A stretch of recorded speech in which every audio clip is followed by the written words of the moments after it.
so he is cleaning himself. That's what they He's want me to so think. hygienic, you don't even know. Why are Okay. you gonna cry, Bug? I am gonna cry. Stop calling my son stinky. Oh my, Okay, He's gamers. just a baby. oh my god. So, Isn't he like 2 years old? Shut up. he's 1 years old, first of all. Whatever. Anyways, so, let's get started. Voting tomorrow. This is for California and specifically for the Bay Area. Um, I have not filled out my ballot yet. I got it in front of me. Neither have I. And Should I get my should I grab mine? mine is in Pleasanton right now, so I Oh don't know shit. what to do. Oh, bug. I would recommend coming home tomorrow. I plan to, Okay. probably. Let me know if you need a ride back from Bart. I don't know well I'll be able to swing, but just let me know and we can maybe figure something out because voting is important. Um, Yeah, actually, or I could have my parents fill mine out for me. I'll just tell them what to mark. I don't trust them. I'm not gonna lie. Also, technically, that's illegal. Um, Legal schmeagle. I have to let you know that this is recording so I can upload it. Right, um, I suppose I'll go grab my ballot. Get up. can't believe Julian is late. I So know. let's first look up,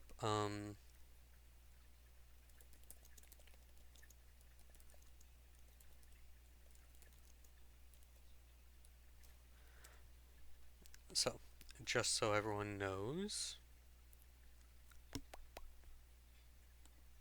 let's see what time the ballot's closed tomorrow. I think it's like 6 or 8 p.m. I think it's 8 p.m., but I could be wrong. Okay, yeah, you have to look by county. So,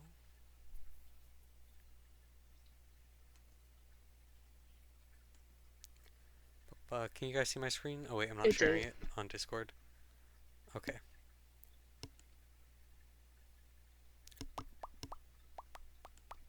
so I'm pulling up some, just so you guys know, polling options for Alameda County. So if you're in Alameda County in California, you will be able to go to any of these polling stations.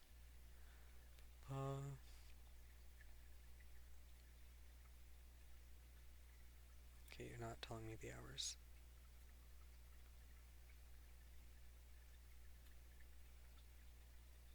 Let's just take a random one in Livermore. Um, let's just do this one right here.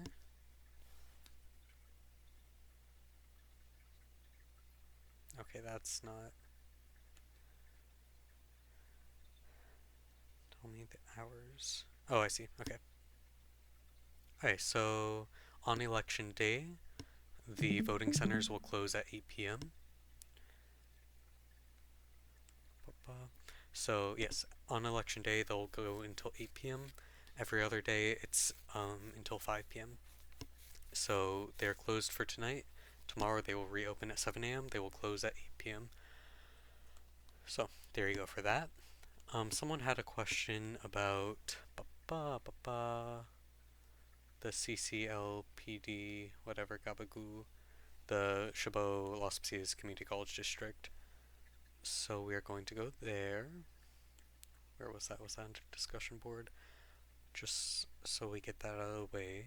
They're not watching right now, but when I upload this as a video, maybe this will be helpful. So they're asking about the CLPCCD trustee number 4. Let's look that up. So I know Luis Reynoso, for those who don't know, is trustee number 1. Wacky shit. Insane shit. That can be a discussion for another time.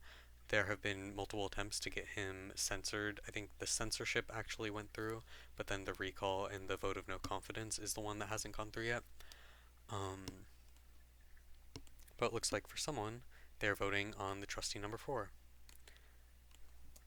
Let's see if there's any other option, or is it just one person? Okay, it looks like there's actually 3 seats available.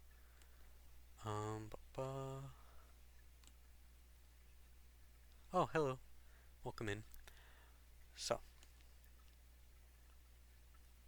Area 7 is also up. Let's just look at this.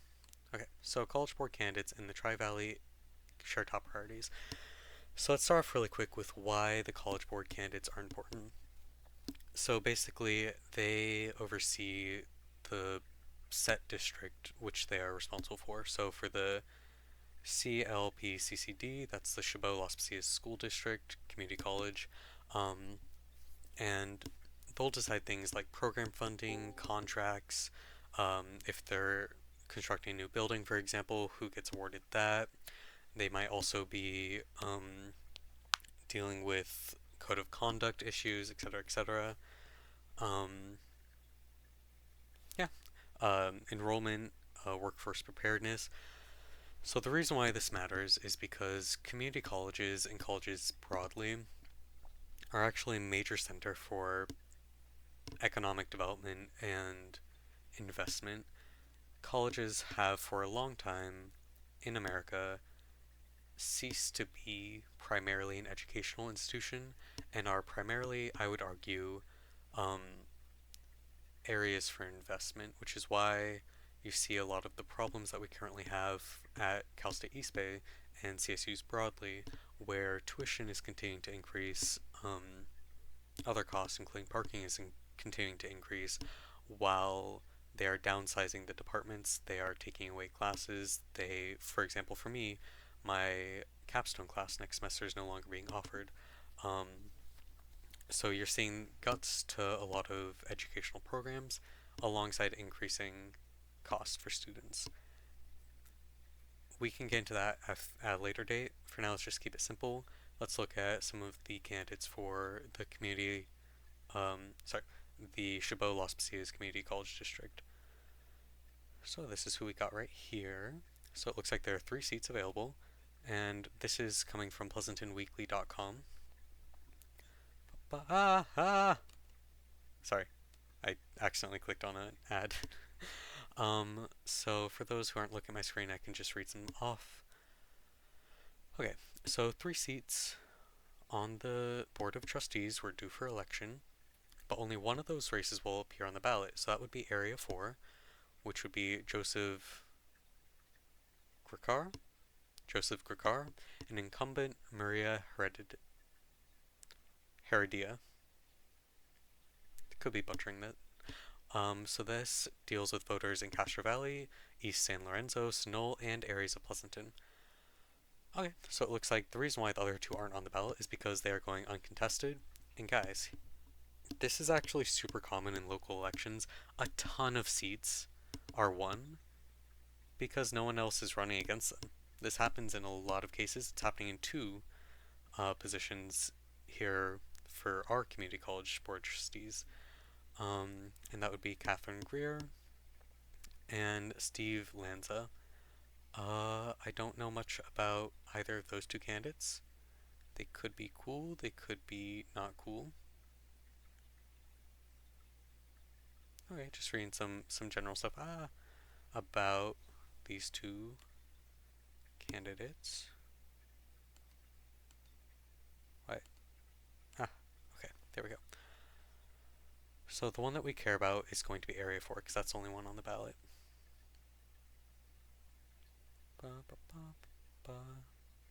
Okay. So I'll just read off what this article is saying, and then we can look into it a little bit more. So in Area 4, incumbent Heredia faces off against Griccar. Okay, so Heredia was appointed in 2019, also has served as the board secretary. She has 4 decades of experience in public schools, including 10 years at the high school level and 30 years at community colleges, serving as a counselor, coordinator, and as a department chair. She has been elected to 3 terms as department chair and 3 terms as a member of the Academic Senate, has also been appointed to committees for curriculum, articulation, budget, and planning.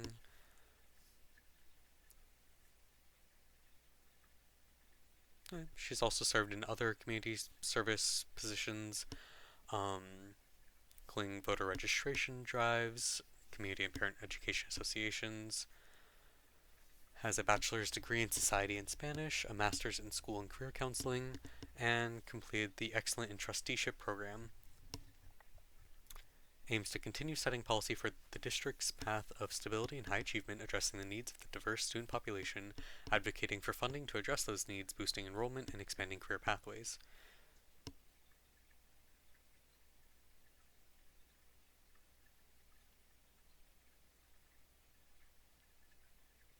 So this isn't really saying much. I'm just scrolling through the rest. Um, as a former student of Las Positas College and who is fairly tapped into the stuff going on here, this phrase is interesting. The LPC ranking as the #1 community college in California. Um, LPC Express has a story on that I've heard about, which was interesting. Um, for the record, on the behind the scenes aspect of this, the ways in which community colleges are ranked, like the #1 community college in California, is very difficult to pin down. The metrics by which someone rates a community college high or low changes website to website or group by group. So I wouldn't put too much stock in that. I mean, it's a pretty good college. I went there. However, the ways in which these schools are ranked is not consistent, and it is often not clearly outlined by the websites who do it. Um, ba-ba-ba-ba. Creating more career pathways to meet student needs and industry demands. Hey, Cal State East Bay! Continuing partnerships with higher education institutions like UC Merced and Cal State East Bay. Okay, I'm so sorry. Who are we talking about right now? so this one is for the CLP-CCD trustee #4, and you'll be voting on this if you are in Pleasanton, as well as some areas of San Lorenzo and Castro Valley, because those are the I don't see areas. that on the. Okay, in that case, you might fall outside the I'm certain looking at the areas. ballot right now. I can I don't actually know. look through I mine as just might well. be looking, but yeah, that would be really helpful if we were going like by the ballot so I could physically see it as well. Very understandable. I just wanted to get this one out of the way for the person who I asked about found it. the guy. Okay. Okay, I found the last name of the guy. Okay, I'm on this literally on the same page now. Okay. So, uh, I'm looking through my pages now.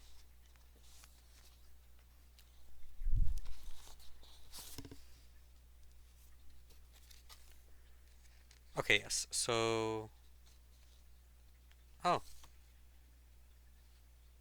wait. There are there two cars running? What what's his first name?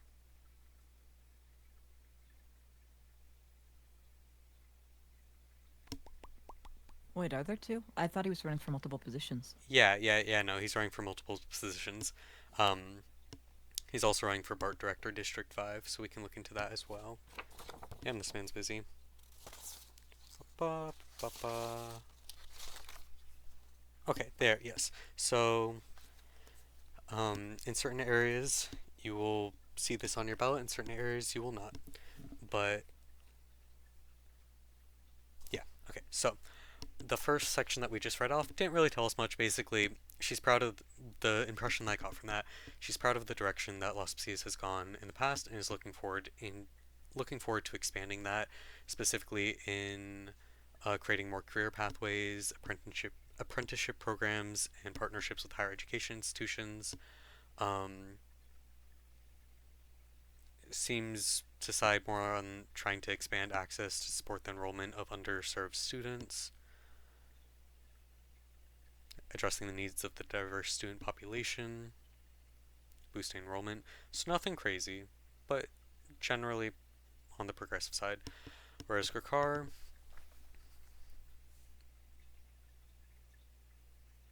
interesting, prioritizes educating students for the workforce, improving the quality of education at LPC and Chabot, and fiscal responsibility. Also supports voters in choosing the trustees rather than by trustee appointment, which is how the incumbent was put into her position in 2019. Ugh, STEM. His experience in STEM has provided insight into workforce needs and educational requirements. For those of you in the audience who might be in the know, shout out to the, what was it called? Tri Valley Innovation Project, that shit. I'm seeing connections. I'm looking through the matrix. I think this guy, we can look into this later. So, oh, hello, did we get another friend? Welcome in. Yep. It's the man himself. Can't believe you're late. Okay, so right now we are looking at the Chabot Yeah. Las Pasillas Community College District Trustee Area 4. We just went through the incumbent slightly. I'm not satisfied. I'm going to look a little bit more into that. And now we're looking at Grikar. Okay, experience in the tech industry and a PhD in mathematics. Background as a scientist also means he has an analytical approach to decision making. Okay, I'm not gonna say anything about that. He wants to partner with companies like Tesla. Okay. On the topic of educating the future workforce, he supports expanding STEM programs and vocational training to make sure graduates are prepared for the job market. More specifically, he'd like to partner with companies like Tesla to create more opportunities for students. So that line alone is kind of disqualifying for me because, well, for a lot of reasons. First of all, not a fan of Tesla as a company and the direction in which they've moved. I do not think they are the source of innovation within the EV industry that people frame them as, specifically in the sense that they have taken many steps to try and restrict competition in the field with the Tesla specific charging ports, etc., etc. They have continued to keep Teslas as a relatively expensive, unaffordable car. The directions in which they have moved to, like, what's that most recent thing? The driverless cars that you own or that you rent for a little bit. That whole thing. Not a fan of that for multiple reasons, for safety reasons, for logistical reasons, for road reasons. This does not bode well for the fact that he is also running for a position on BART, which is a public transit system, and not an area that I would like to be unduly influenced by someone who prioritizes individualized transit. Yeah. Attracting high caliber faculty, improving student experiences, and supporting initiatives that improve curriculum. A vigilant steward of taxpayer dollars. He questions if buildings are a wise investment. Oh no. Oh no. Okay, okay. This guy, absolutely a no-go for me personally. Feel free to disagree, but I think largely if you agree with my politics, you'll probably agree on this part. Is he going after housing? No, that one right there was basically moving classes more online. Because I'm assuming he's referencing the fact that Las Pasillas recently finished the newest building, which I haven't visited yet because I graduated like right as they're finishing it up. He's questioning if buildings are a wise investment given factors like the popularity of online courses. Now, the problem with this, as someone who is interested in going into the education field, and let's tie this back into the first chapter about him, or the first paragraph about him. So two of the things that kind of stuck out to me as like possible red flags, but I wasn't gonna like jump on it because I don't want to assume much. I'll read along. I'll see how things go. Um, but the term is fiscal responsibility, and then the idea of his background as a scientist, meaning he has an analytical approach to decision making. So, I am a sociology student. I'm interested in the field of education. Um, I have been fighting alongside CFA for the last year and a half. I also work as a student assistant, so um, I haven't been able to make any of the meetings because it happens during my work hours usually, but I have been in touch with the um, student assistant union. Well, I guess we don't have a formal union. They are the student assistant collective. They're trying to join CFA. Um, so, needless to say, I've been drowning in information about how colleges, LPC and CSU um, together operate, discussions of enrollment, I've participated in multiple, what's it called? Focus groups within the sociology department on the quality of education that we've received on online versus in person school. So, the reason why those two things were red flags for me is because fiscal responsibility, basically, that's usually something championed by more conservative candidates across the board, no matter what position you're in, no matter what role you're running for. Fiscal responsibility um, has been a phrase claimed by conservatives broadly. You rarely see a liberal or Democrat running on that platform unless they're running in a conservative area.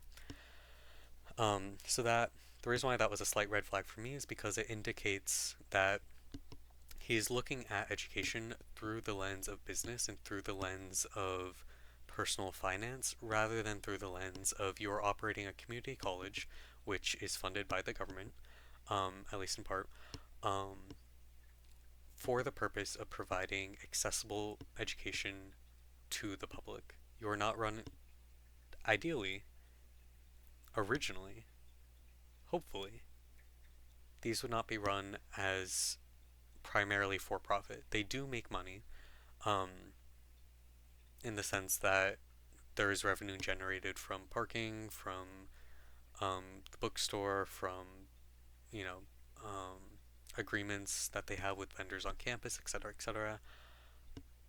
But those things are not supposed to be the primary focus of the community college, and I reject opportunities or pushes to make fiscal responsibility and the focus on finances the focus.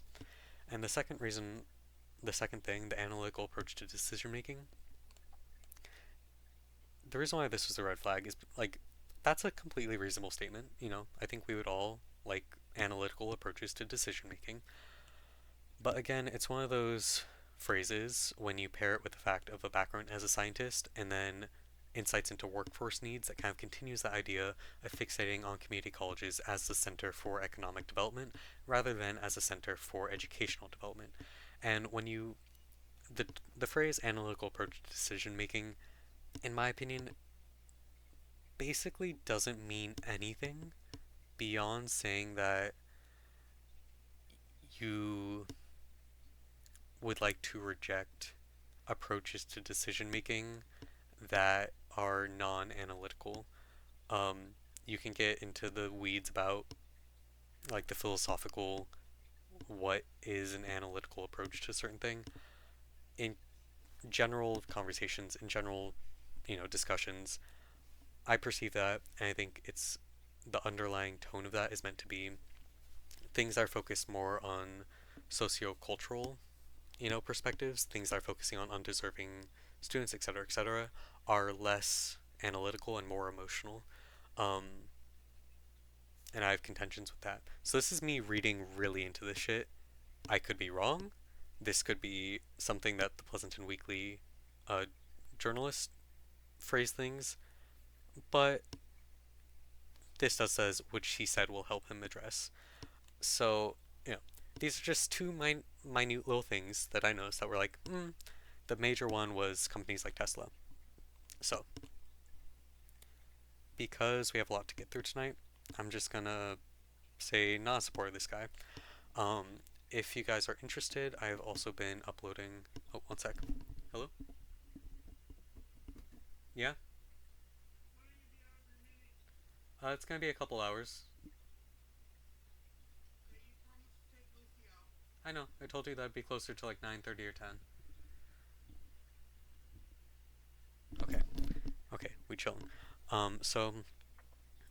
I uploaded the first couple conversations. Me and some buddies were basically going through this document, Innovate Tri Valley 2024, which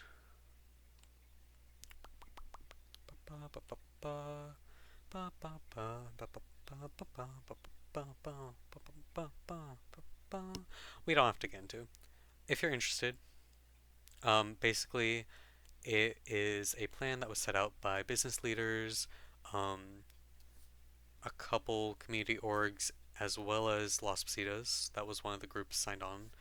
Um, and possibly, I wouldn't be surprised if Gurkar was involved or was at the very least aware of or in support of this. So we went through this, the full Tri-Valley Vision 2024 report, or 2040 report, and I will link this into the discussion board. So if you guys want to take a look at that, it is insane, very hilarious. Otherwise, if you just want to listen to me and some buddies read it and then comment on it, that is also uploaded to the YouTube channel. Um, it involves proposals to basically restructure the Tri Valley, Livermore, Dublin, Pleasanton in the next what is it, 16 years, um, to have more of a priority on innovation. It's a very tech focused thing. I'm being very centrist with this explanation, very both sidesy. I think it's horrendous.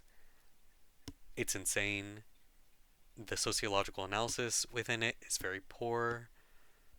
The plans that has for infrastructure development, for transportation, completely ignores a lot of key industries outside of tech. Um, Overall, horrendous document. But this is out there. This is being proposed by the Innovation Tri-Valley Leadership Group, um, supported by a lot of businesses in the region.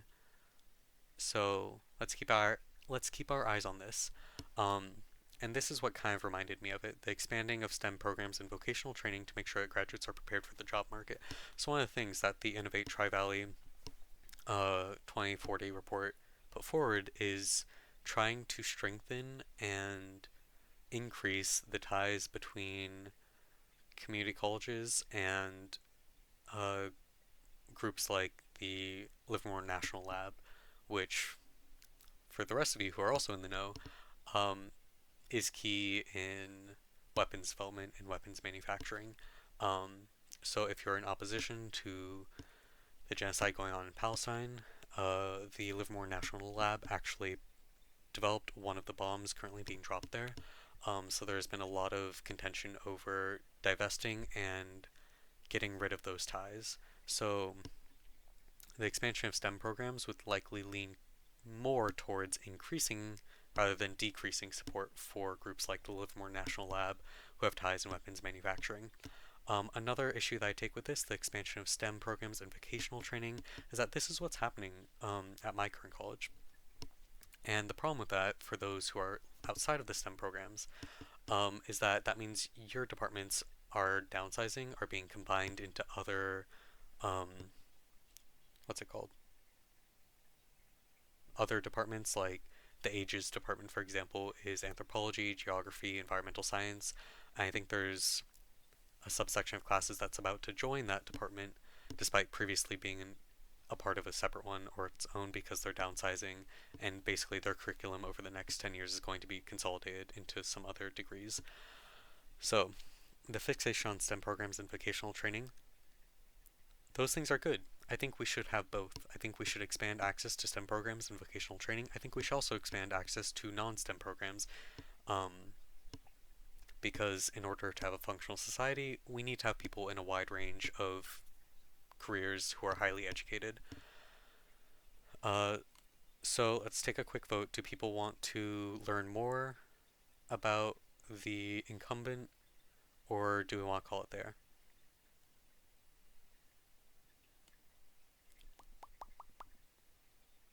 That's good. I think we should move on to the next section of talking about Pleasanton Unified School District stuff. I concur. Um, Question though, do you guys want me to start from the very beginning of the ballot now that we got that out of the way? If you would like to. Yeah, I feel like that might make it I'm more not too cohesive. concerned about it.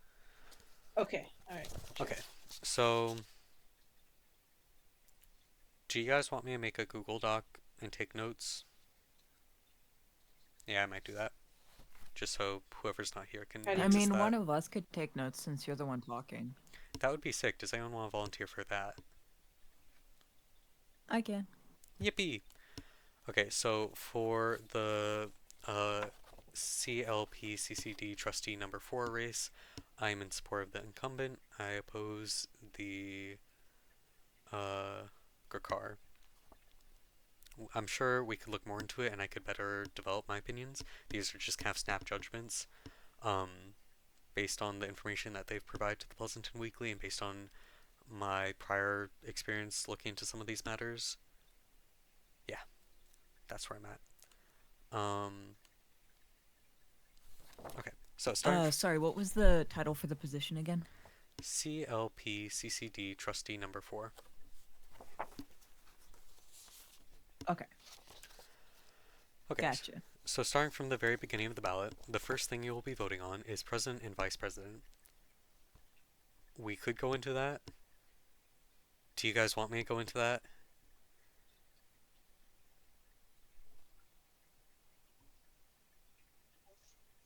Only if you're in support of Trump. Love the guy. Oh my god. He's got my vote 100%. Always, you know. He says it like it Dying. is. Dying on the floor. Who does? Oh my I didn't god. Yeah, that guy's really cool. He's orange. Huh? hear. Who has the support of Trump? like That's all I heard. I think we should force rate RP as a highly conservative person doing this. No. Yeah. Okay, yeah, we could do that. And basically everything I say, do the vote opposite of what I endorse. That's actually a strategy for researching elections. Go to TPUSA and see who they endorse, and then be like, okay, I should probably vote for the opposition. That's not foolproof. Always do your research. I'll just very briefly lay out my opinions about the presidential election. I'm going to look into some of the other people. I'm probably going to do a write-in myself. I have not 100% made up my mind. We live in California. California is a firmly blue state. Our electoral college is going to vote in Kamala. Obviously, I don't recommend voting for Trump.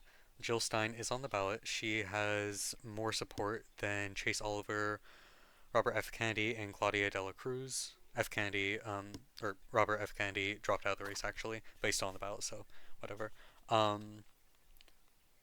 Jill Stein, between the people listed here, it's Harris, Stein, and Trump at the forefront of discussions and discourse.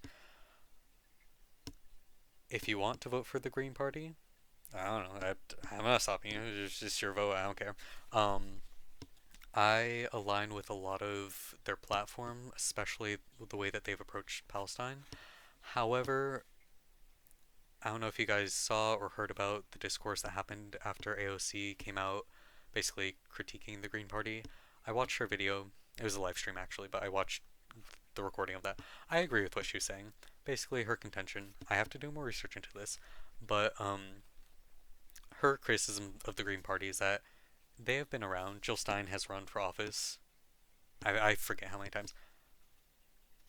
For several years, for several presidential elections in a row, but the Green Party has failed to develop support at a down ballot level, meaning in local elections they have failed to put forward candidates, they have failed to invest in local communities and local governments to develop the foothold that they need in the voting public in order to have a national candidate be viable. There's a lot of discourse, and I think I largely agree with the idea that the Green Party functions right now more as a spoiler candidate for the Democrats than as a meaningful option against the two-party system. Because if you look at what the Green Party has been putting forward, a lot of it is focused on critiquing the Democratic Party instead of the Republican Party, on things like Israel-Palestine. Even though, if you look at the policy platforms, the Republicans would be worse than the Democrats in every area that the Green Party champions. So, on the surface, I think they have incredibly based parts of their platform. Environmentalism, Israel-Palestine, etc., etc. However, as a party, I don't know if they are actually holding true to those values in a meaningful way or supporting a progressive voter base being developed to support those things further. And also there's ties between Stein and Russia that I need to look into. Not a fan of Yeah, I was those. gonna say, are we gonna talk about the Putin in the room? Yeah, like that's another big part of it. The last time I looked into this was like a year ago, so the details I'm probably messing up in my mind. That's another area where I very much am concerned because Russia has been found to have a pattern of trying to intervene in American elections, and specifically in trying to sow distrust and further the political divide, whether it be a lot of burner accounts, um, like harassing public figures or leaving angry comments under political videos, to stuff like that, to supporting certain candidates behind the door agreements, etc., etc. Um, and I think that kind of points to the idea of the Green Party functioning as a spoiler candidate for the Democrats more than an actual champion for progressive values. The fact that they have heavy ties to Russia. So those are my when you thoughts. say when you say spoiler candidate, I haven't heard that term before, but from context, I'm guessing that it means someone who pulls voters away from a particular voter base. Is that correct? Yep. Cool. Spoiler candidate is someone who is running almost entirely to take votes away from another person rather than Mm. to genuinely run. Robert F. Kennedy, I would argue, is also meant to be a spoiler candidate for the Democrats, but then he kind of went off the rails and started taking voters away from the Republicans, and I think that's part of why he dropped out. Um, Call me a conspiracist, but like, I mean, it's pretty like afterwards endorsing Trump. I think it was a pretty blatant thing. Um, so that's what I have to say on It's that. a good conspiracy theory. It's a legit one. Yeah, nothing necessarily to prove it, but I think it lines up. So I'm personally probably going to do a write-in, because I live in California. My vote in this election doesn't matter. You could vote for a third-party candidate with the hopes of getting them over the threshold to get more federal funding for future elections, or to just as a show of support, to let them know that this is a state where they could focus more energy. That's another thing that you can do by voting for a third-party candidate. Um, I don't necessarily have any candidates on the ballot right now that I am particularly motivated to do that for. That being said, I haven't looked very hard into Chase Oliver or Claudia de la Cruz, so I might take a quick glimpse at that, see if my opinion changes. But yeah, so you guys do what you want. Moving on to the backside. So, for mine, we are looking at the voter nominated and nonpartisan offices. So, for one, it is the United States Senator. There are two U.S. Senate contests on this ballot. One is for the regular 6-year term ending in January 3rd, 2031. One is for the remainder of the current term ending January 3rd, 2025. You may vote for both contests. So basically saying that, oh, it doesn't matter because the same two people are voting in, or are running in each one. So yeah, you don't even have to worry about that. So right now it's between Adam Schiff and Steve Garvey. Right off the bat, I'm gonna go Schiff because Garvey hasn't really put forward much besides the fact that he's like not as bad as other Republicans according to him. He's like he used to be a really famous baseball guy, and he's like he's just existing and Republican from what I've looked into. He hasn't said anything crazy. I could be wrong. Adam Schiff, also nothing insane. He did help lead the um, what was it? One of the things following January 6th, prosecuting Donald Trump. Um, he helped lead that, but let's look into it a little bit.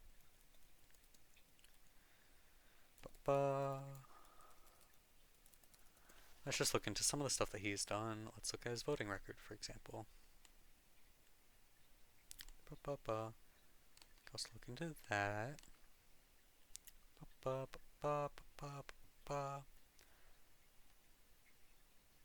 Okay, we can look at his website, and then we can look at Steve Garvey's website. Now, the thing is, Politicians lie. So don't trust their websites. But it's a good idea of getting like the general what they choose to put forward can indicate a lot about what platform they're running on and what their goals are. Also, you can critique their graphic design sometimes. So, he championed legislation, creating jobs, lowering healthcare costs, fighting climate change, holding those in power accountable. Oh wait, isn't he also gay or something? I could be wrong. Um, so he opposed the Trump administration's tax giveaway to the wealthy, blah blah. Secured a cost of living pension increase for California teachers. I think that's based. Expanded unemployment insurance for contractors and freelancers during the pandemic. Championed for an expanded child tax credit. Oh yeah. He has fought for paid family leave. Led efforts to raise the minimum wage. Championed the Protecting the Right to Organize Act to expand federal labor protections and the rights to organize. Voted against efforts to undercut overtime pay. Fought to protect pregnant workers and LGBTQ plus workers from discrimination. Push for the Paycheck Fairness Act to ensure women earn equal pay. So yeah, this is all based. Oh yeah, he was on the SAG-AFTRA support.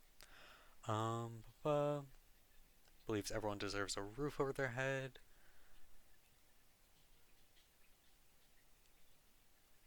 Not seeing anything too crazy. Generally pretty based. I support all of those things. I think those are all. Yep. He helped vote for the Inflation Reduction Act, which is the thing that Harris and Waltz have been talking about a lot on their campaign trail, the reducing of insulin prices to a cap of $35. Ba, ba, ba. Yep, he led the first impeachment inquiry. And then he also served as the chairman of the House Intelligence Committee and member of the January 6th Select Committee. So, you know, he's pretty up there. So yeah, and then let's compare that to Steve Garvey, immediately begging me to give him money. Cringe. But that's cute. Give $6 for 6. Steve's story. From Bat Boy to World Series champion.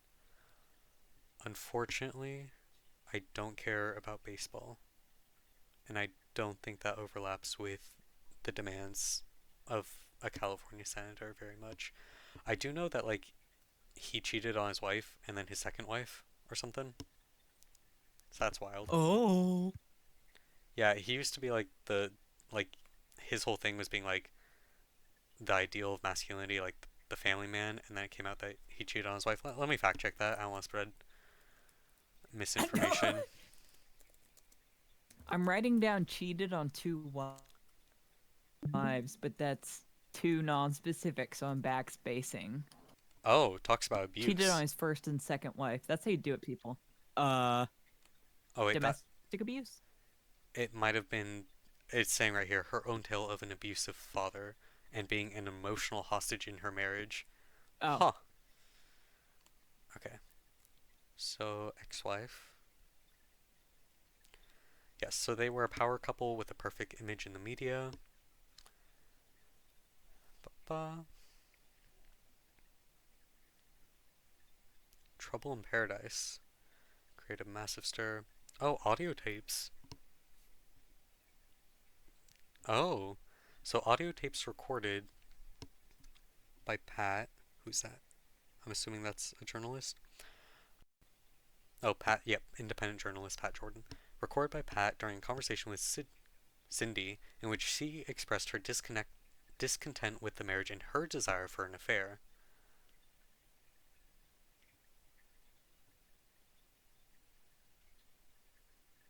Sometimes I wonder if I met someone, would a relationship develop? I haven't had any affairs yet, but I wonder what it would be like. Someone who is his own man. Okay. They're sued for invasion of privacy. couple years later, they got divorced.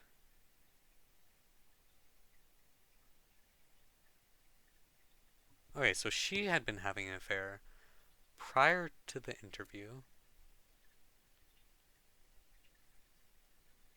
Okay, and then Steve Garvey was sued by two women who claimed that he was the father of their children in the span of 1 year.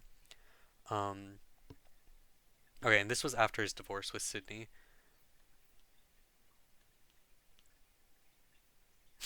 He went on to describe his life as a midlife crisis due to his severe legal problems. He went on to marry neither of those women, actually, another woman, and they had 3 kids, and they're still together. Let's see.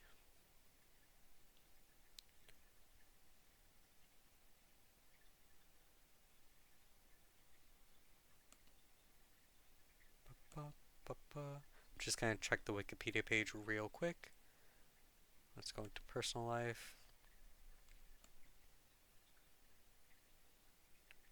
Okay, Garvey was already romantically involved with his secretary, which his wife didn't find out until she had left him. So, Wait, we can revise it. Wait, sorry, what? Taking all of the luck also. Oh, hello? True. We were talking Brag about about my resurrection techniques. It's true. Did you guys hear me for any of that? No. No. Not really. Fuck, okay, where did I leave off? I don't know. Beating About on their wife. grandpas. not Huh? giving a shit about baseball. Yeah, we didn't get here at all. Basically, you have to start this whole thing over. This whole Ugh. Steve Garvey thing.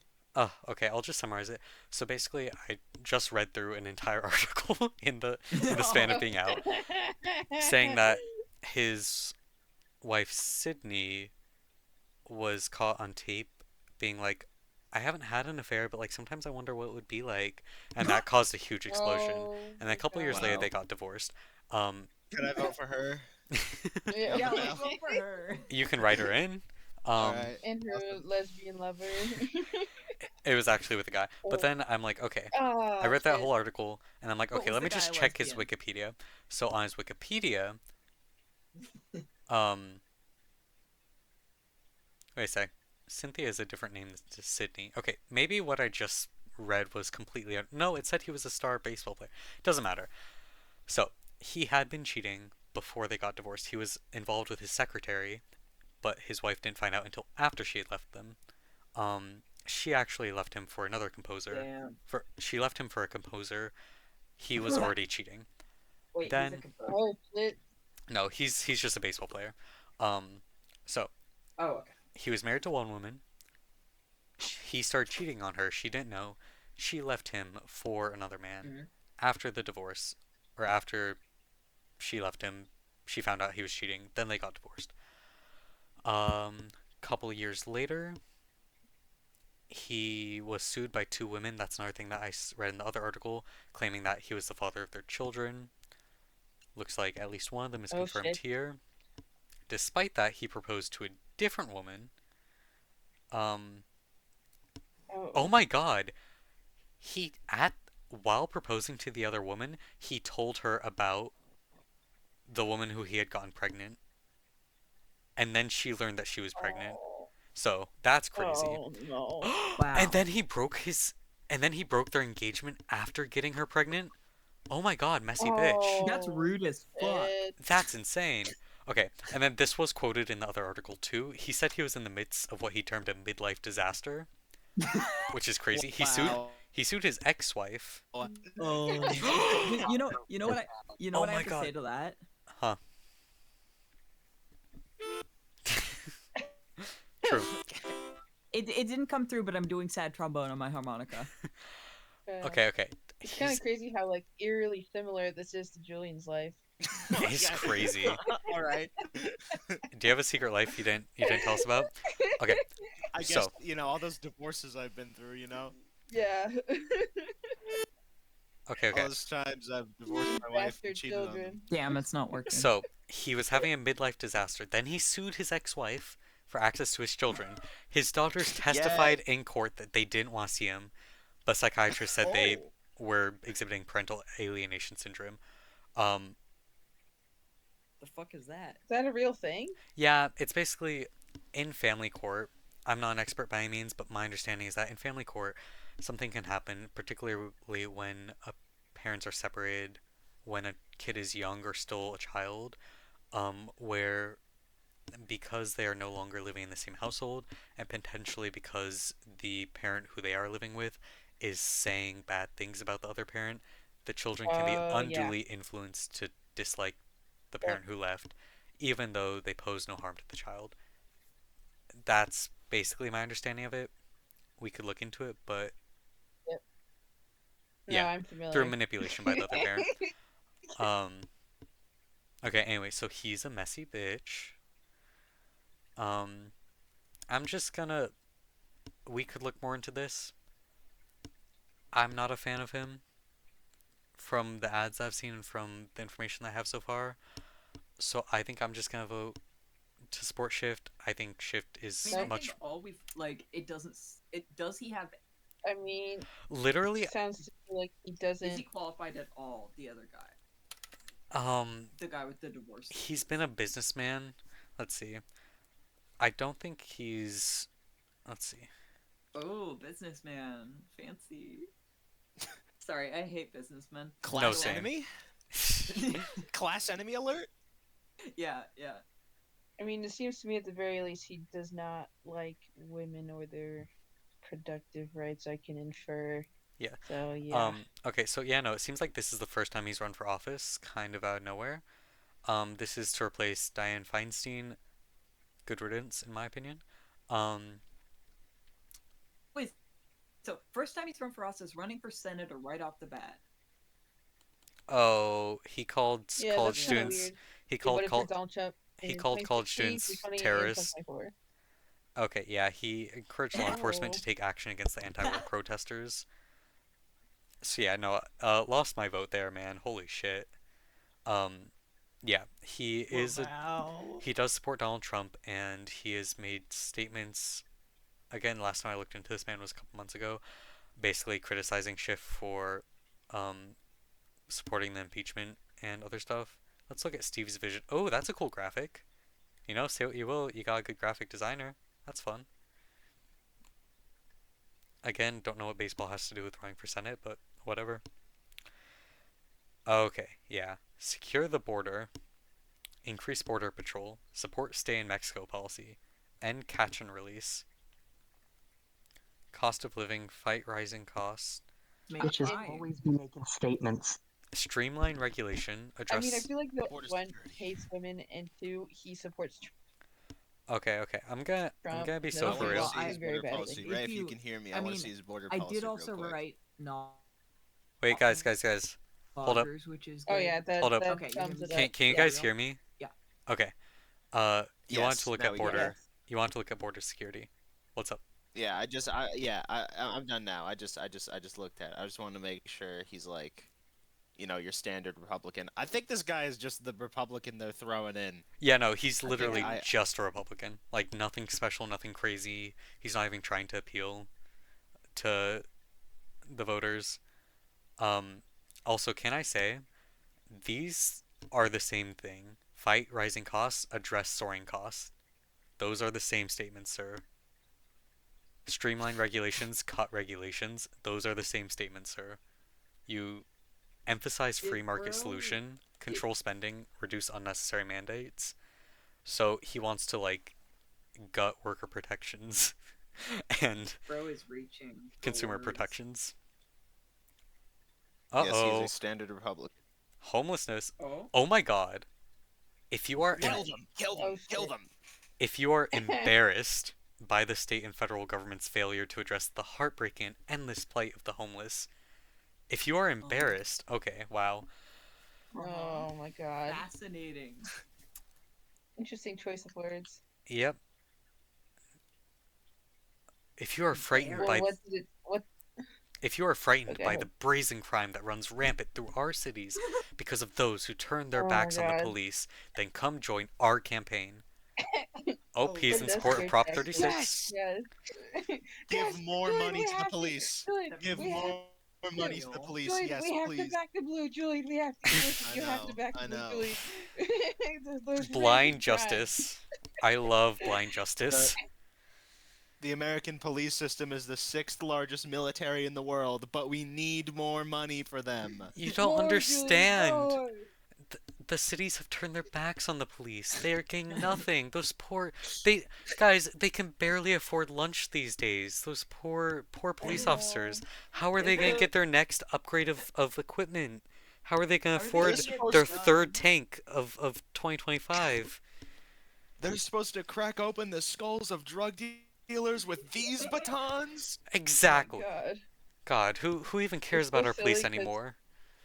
it's true. FMA. Every year that we have a thing where like you can buy a bag of beans and have it donated to like cops or firemen, What? and so it's like either like one or the other. And when it's cops, like hardly anyone donates, but when it's firemen, like a bunch of people donate. I'm sorry, you're Very giving interesting. beans to cops and Coffee firefighters? beans. No, Coffee like beans. coffee beans, you Okay. fucking idiot. Okay, you're giving I work coffee at beans? Pete's. Okay, I see. I would just accept normal Yeah, it's- beans if I was a firefighter.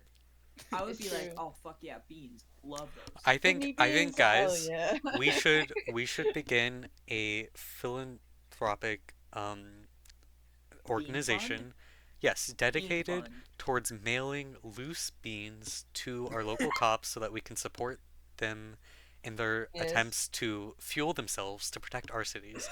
So we should I've actually. had that would I've be so had old funny. customers complain to me about it. Be like, these guys don't need beans. Like they get money from the government. Like, yeah, okay.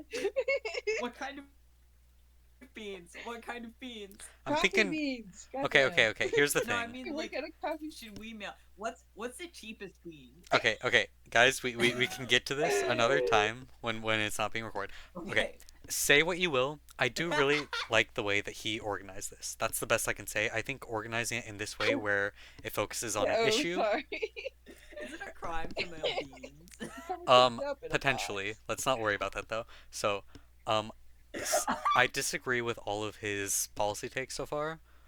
However, I really like the way that he's laid this out with like an issue, border security, and then policy proposals, cost of living, policy proposals. I think this is a really nice, really catchy, cohesive way of doing it. Neat. Good organizing, shitty politics. Yeah, so on the United States Senator, full term, as well as the United States Senator, partial and unexpired term, I endorse Adam Schiff for both positions. Now let's go over to United States Representative. Oh wait, let me double check. Is Schiff gay, or was that just completely in my head? Is it Swalwell that's gay? No. I mean, Schiff- Swalwell. don't know. Schiff is literally married with children.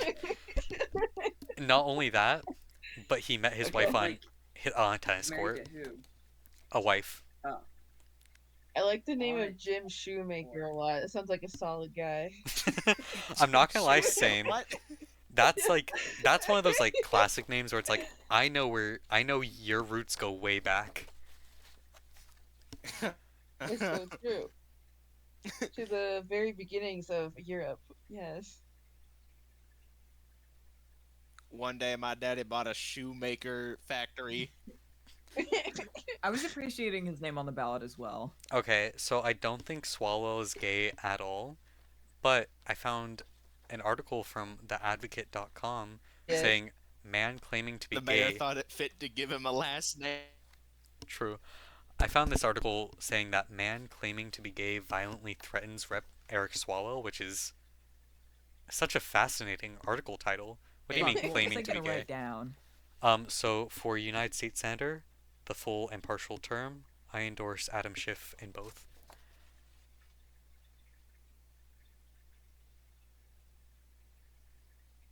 Okay. Jim Not Shoemaker. gay. I don't think. Wait, guys, am I lagging?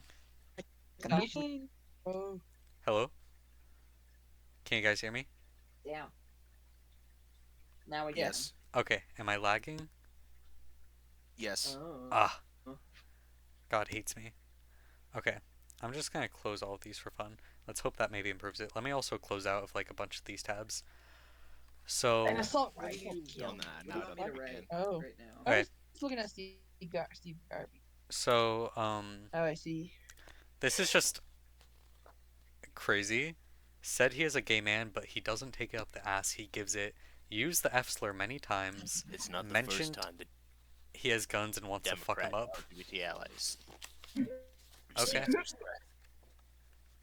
so that's crazy. Um, wild shit there. So it turns out I just completely hallucinated. Who is the gay one? I didn't know. I I think I know heard that of that. I know that California has a gay representative. I know it's Yeah, one one of of these mine. fuckers is gay. It's one of my districts. Chicano. Give me the gay one. Tell me. I don't see his name. Hold on, let me check.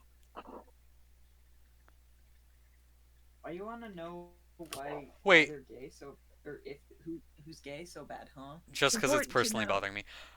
Sander Eggman? Guys, John, we have Sander Eggman. Holy He's come to make an announcement. Holy moly. The Chaos Emeralds are on the ballot. Okay, I might be thinking of Steve Padilla. Or maybe he's no longer in office. Because I'm Oh, I not. thought you were gonna say maybe he's no longer gay. That's what happens when you get into the government. Oh shit. Yeah, They you take away lose your gay gayness. pass. Yeah, Fuck. you walk into Congress and you're like, you know what? Not That's not anymore. true. Jared Polis is still gay, I think. No more. Well, it's the opposite when you're a Republican. You actually become gay. Oh. Gavin Newsom? Oh, what? No. No, Butler's not who I'm thinking of. Okay, well, I completely lost the plot. We're not gonna worry about that. What So What about Scott Wiener? I just saw Scott Wiener. that would be fine. So far it doesn't look like anyone on this No, page I'm is gay. serious. That's what I saw. Damn. Better luck next time. Oh, see? oh that. I'm not gonna say anything. Huh? Or is it Weiner? I mean, I just the title of his website is "Proudly Representing California." Seems I think obvious. okay. The thing I wasn't gonna say is that like this is like a perfect like on-site. This is a twink. Yeah. Personal life. He is gay and Jewish. That was the best sentence ever. Oh my god. The art of the wait. That He is wrote so he silly. wrote a book about pizza boxes. Okay, he has my vote. I don't even live in San Francisco. Oh my god. Holy shit! Wow. Damn. Wow. Wow. What is that? What is that book Damn. called? The Viva la Viva Pizza. la The Art pizza, of the the art of Pizza the Box. pizza box. Wow. Wow. I love that. Wow. You know what? Usually you This see man- usually you see that like representatives have books on like my experience running for this or that, but like no, this is like holy shit, this is meaningful. This is important. I love pizza boxes, dude. I have so many thoughts on pizza boxes. Well, What? You've never spoken of pizza boxes, dude. What That's the really freak? good. Write this guy in. see how fun this is? You Okay. know, I don't. This is the write-in. Okay. Because I believe you've hidden your secret love of pizza boxes from me. I have to hopefully end this by 9, we have to keep moving. So let's look at the Yeah. next one. I'm in support of Eric Swalwell based on my previous looking into this. Oh wait, sorry, ignore the Eric Swalwell gay. Let's see what his Gabagoo says. And then let's look at basically from what I remember of the opponent, Crudiventi, I believe. His whole thing is just business good. if you remember, Rain, this was the guy who I was reading about last night, and we were looking through his stuff on Ballotpedia, and when the question was, name a fictional figure that you would want to be, he put, who would he put? Mandela? He put Nelson Mandela, but then he included information that indicated that he knew that Mandela was an actual historical figure and not a fictional character. But then why would you respond Guy, to the 'cause he's question a with Mandela? philanthropist. It's crazy. Shit's crazy. For that alone, he has lost my vote. But I think basically his whole Oh, thing. right. You say Patrick Bateman? Huh? We don't know what he chose to be because we didn't hear that from Ray. No, see, True. I heard the other night. Wait, and wait, it wait. I'm was so sorry. Nelson Mandela. Did I cut out again? Huh? Yes. Yes. His Okay, grandfather sorry. was a former freedom fighter. Yeah. What fictional characters And you wanna now, be? and now he's a Republican. Anyways, so this man, I was reading through stuff on Ballotpedia, last night, I and think you're his still response. showing Swalwell's website. Huh? There we go. No, I can see you, Ben. I Oh. think you're. It's just lagging a lot. Please. Don't worry about it. So, his response to the question, if you had to pick a fictional character, who would you want to be? He put Nelson Mandela, even though his response Oh, included information God. that indicated that he knew that Mandela was a historical figure and not a fictional character. But then why Mandela would you? effect is going crazy. It was Also, just, why are his glasses crooked in the picture? What the fuck? hey, he's a man of the people. So yeah, he's basically like a philanthropist and like a tech guy and a business guy, and that's basically it. Um, the fact that he said Nelson Mandela for his fictional character. Oh, he's supported by the Pleasanton police officers. Cringe. Basically supported by all the Cringe. basically supported by all the basic Republican guys. United for tomorrow. Empower small business, restore fiscal stability, maintain energy independence, protect American interest, ensure childs have a first-class education, secure our southern border. So basically, oppose radical attempts to defund. You can tell that he's woke because this is a woman of color police officer. Yeah. Yeah. Okay, yeah. So just basic run-of-the-mill conservative stuff. Swalwell, his father was a cop. Anyways, let's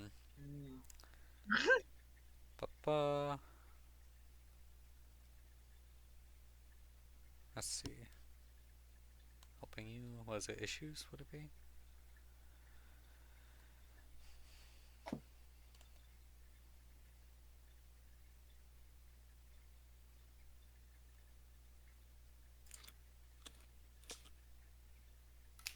Okay, so he's in support of the Protecting Our Democracy Act, the Duty to Report Act,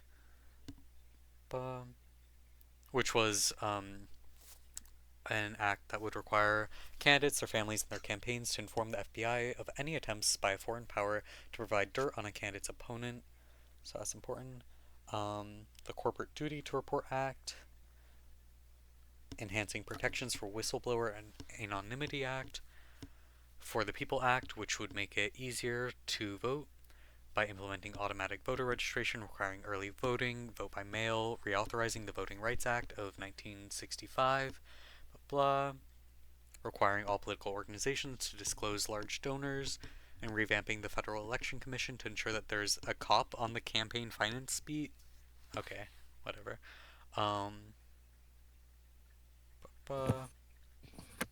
That's chill. Preventing Presidential Election Interference Act. Okay, so it seems like he's been doing a lot for voting rights. That's neat. Like a lot for voting rights, damn. Oh wait, is this just all of his stuff on this particular issue? There's no area where... Let's just look at Newsroom real quick. I'm just gonna say Swalwell over the other guy. Not just because he said Nelson Mandela was his fictional character of choice, but generally because he has conservative policies. And looks like Swalwell hasn't done anything incredibly bad. Just generally progressive stuff. Introducing a bill to make housing more affordable for teachers.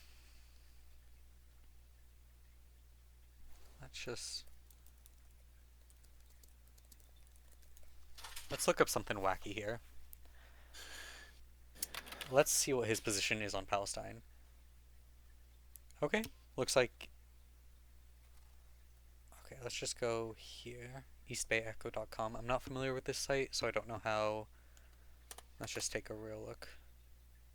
Hey, graduate of James Logan High School and Cal State East Bay. Okay. So it looks like this is like kind of an independent, small type of thing. Okay, urging him to call for a sustained ceasefire. Ugh. He started the town hall by reiterating he believes Israel has the right to defend itself and that a ceasefire should be conditioned on the release of Israeli hostages. Keep in mind that this was December of 2023. Stuff has changed since then, but still. Oh, he went on. I mean, I don't think by this point. I don't think by this point we should expect Democrats to be that much different about Palestine. I know, but it's good to They kind check. of survived that wave. I'm just saying, as someone involved in Palestinian organizing, it's good to know and double check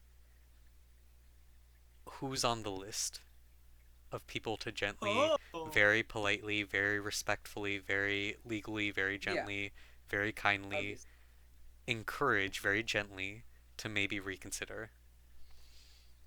Oh my god. He lamented their inability to send more military funding Oh. Wow. to Ukraine and All of Taiwan, it? nor its Or ability were to we send talking humanitarian about? aid. Okay, well, he went on all expenses paid trip to Israel, so that's great. Okay, so nothing crazy.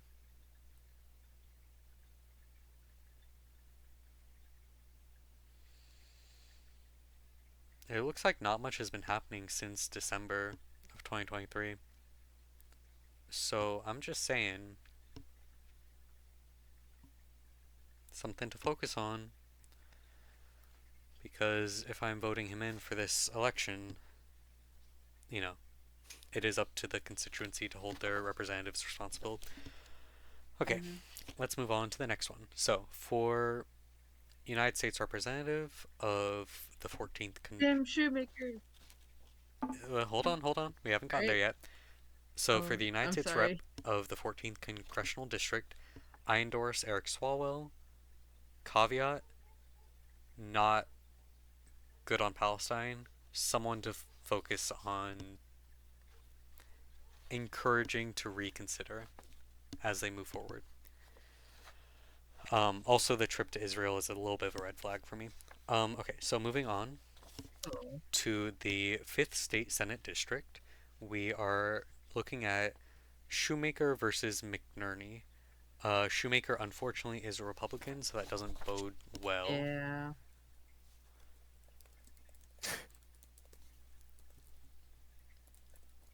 Kind of what killed. You're telling me the Furman's guy who makes Republican. shoes is a Republican? You know, the Yeah. sometimes you can have proletarian roots. Oh God, he has the. Yeah, he just wants to make shoes. Oh my God, his symbol is a pair of boots, and then he also has. Wow. Oh my god! And guys, and then he also has the like. Change makes him conservative. He has the Christian fish. Fish? He has the fish thing there, Oh shit! which is the Christianity Forgot thing. that was Stepping thing. up. I do have to say, Stepping up for the people. Shoemaking has nothing to do with Christianity. Okay. What I do respect is that he leaned into the shoes. I It's agree. true. However, he is not beating the bootlicker allegations. No, he is not. Like he could have, guys. That's what he does. He all could've- along. He could have picked anything other than boots, and especially like combat-looking boots. Like, come on, man. Yeah. Come Well, it's because on. he rides a motorcycle. Look. He, don't This guy's appropriate. just a business dude. He's cool complaining people. about taxes and regulations. Yeah, I he don't know wants how to you read ensure that our fast, neighborhoods bro. are safe, holding criminals accountable, and rescinding soft on crime initiatives, prioritizing lawbreakers over the law-abiding. Okay, so from a sociological analysis, you don't know what you're fucking talking about. Prioritizing lawbreakers over the law-abiding, as if there Yeah. is this group of people who are inherently law abiding and a group of people who are inherently lawbreakers, rather than like as if those things are identities or parts of people rather than actions. Like if you jaywalk, you are a lawbreaker. He would not, like, I'm sure he has gone a little fast on that motorcycle. If he has ever gone like 10 miles or 5 miles above the speed limit, he is a lawbreaker. That's obviously not what he's Hey, we referring saw to. the fish. We saw the fish. He's an evangelical. That's how he thinks. I know. Mhm. I I'm know. sorry, that was offensive. I'm sorry, that was offensive to all the evangelicals in the chat. No, you're not wrong. You're correct. Now is the Moral time lawless. to make We're real changing change our in policy. Sacramento, yet we can't be this divided. Only by working together can we improve the lives of Californians.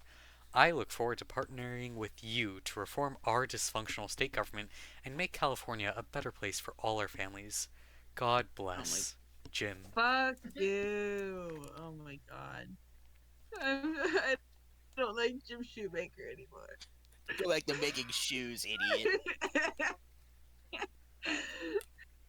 Okay, so this is the guy currently in office, I think. It's so sad. God, man, you have seen better years. I think we need to have Oh, age caps hello on. again. I think we need to have age caps. Oh wait, did I disappear? Age limit? You mean age limit? Yeah, sorry. No. Um, did you guys hear me earlier or? Yeah, See that, Julian? He's sitting by a creek. You see that? I saw that. Yeah. But He's why connecting with nature. why are you wearing cowboy boots in Sacramento? You Or think no, you he's think in Lodi. he made those shoes, you know? So like No, he he Nothing has didn't. against Shoemaker. He has to go off. Okay, so he's against Prop 47. Okay, so he's just generally like bad. Uh-oh. Parents must be encouraged to participate in their students' education and school curriculum decisions. oh no. Here's the thing. I have a lot of opinions about education. I want to go into the field of education. I agree that parents should be involved in the educational system. I think they should be engaged. I think they should be aware of what students are learning.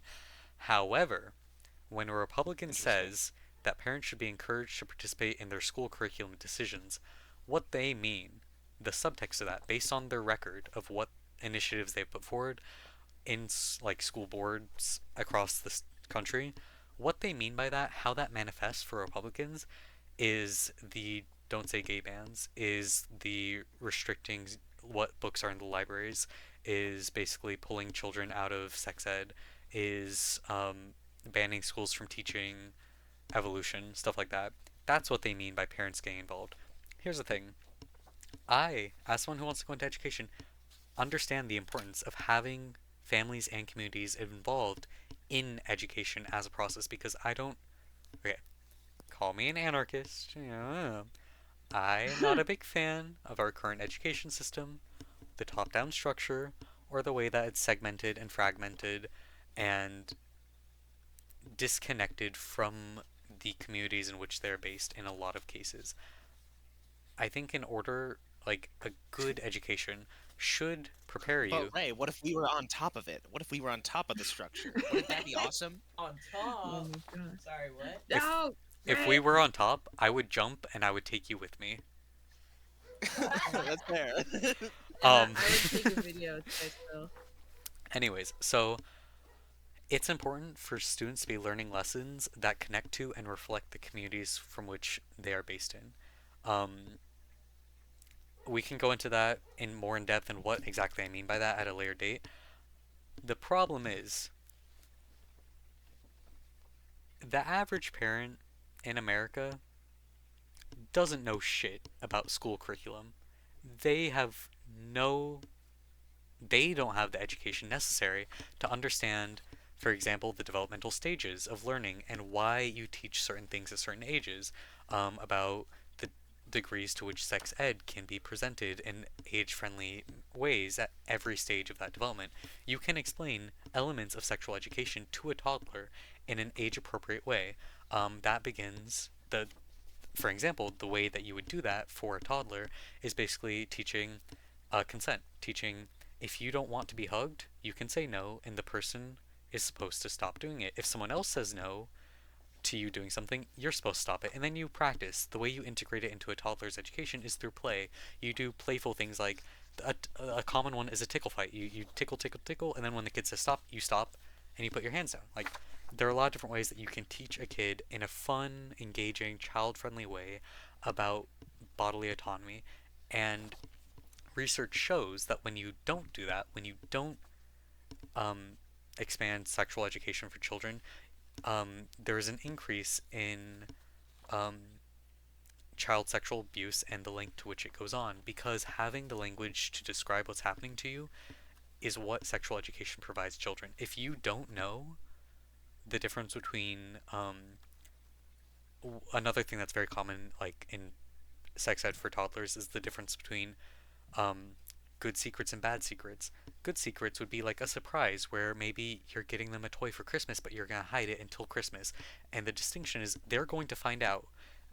They're eventually going to find out about the secret. If you're keeping a secret from someone, it's for a toddler a temporary thing. Like maybe you are working on a card for your parent at school, and you don't tell them about it because it's going to take 2 days to finish. Maybe the paint has to dry, but it's going to be a surprise versus keeping a secret that's harmful, where the parents are never supposed to find out, which would be like a let's keep this just between the two of us. Maybe someone's being mean to you, but they said you can't tell your parents because they'll be mad at you, like stuff like that.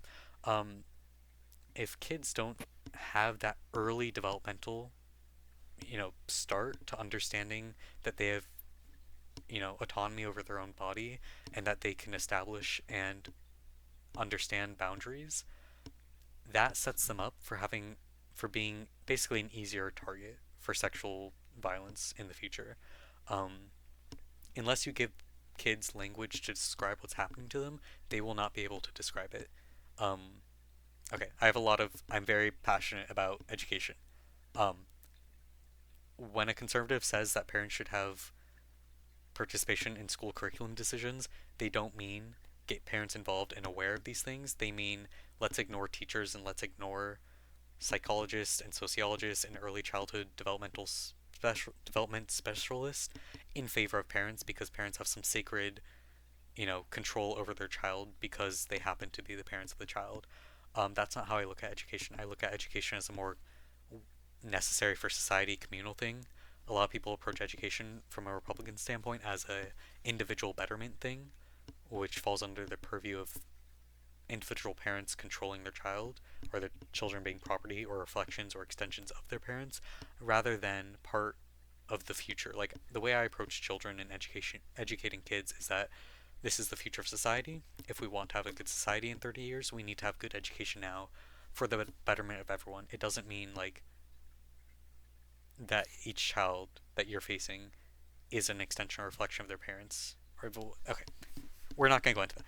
I have more thoughts. Anyways, um, I hope that made some level of sense. Sorry, I kind of went off. I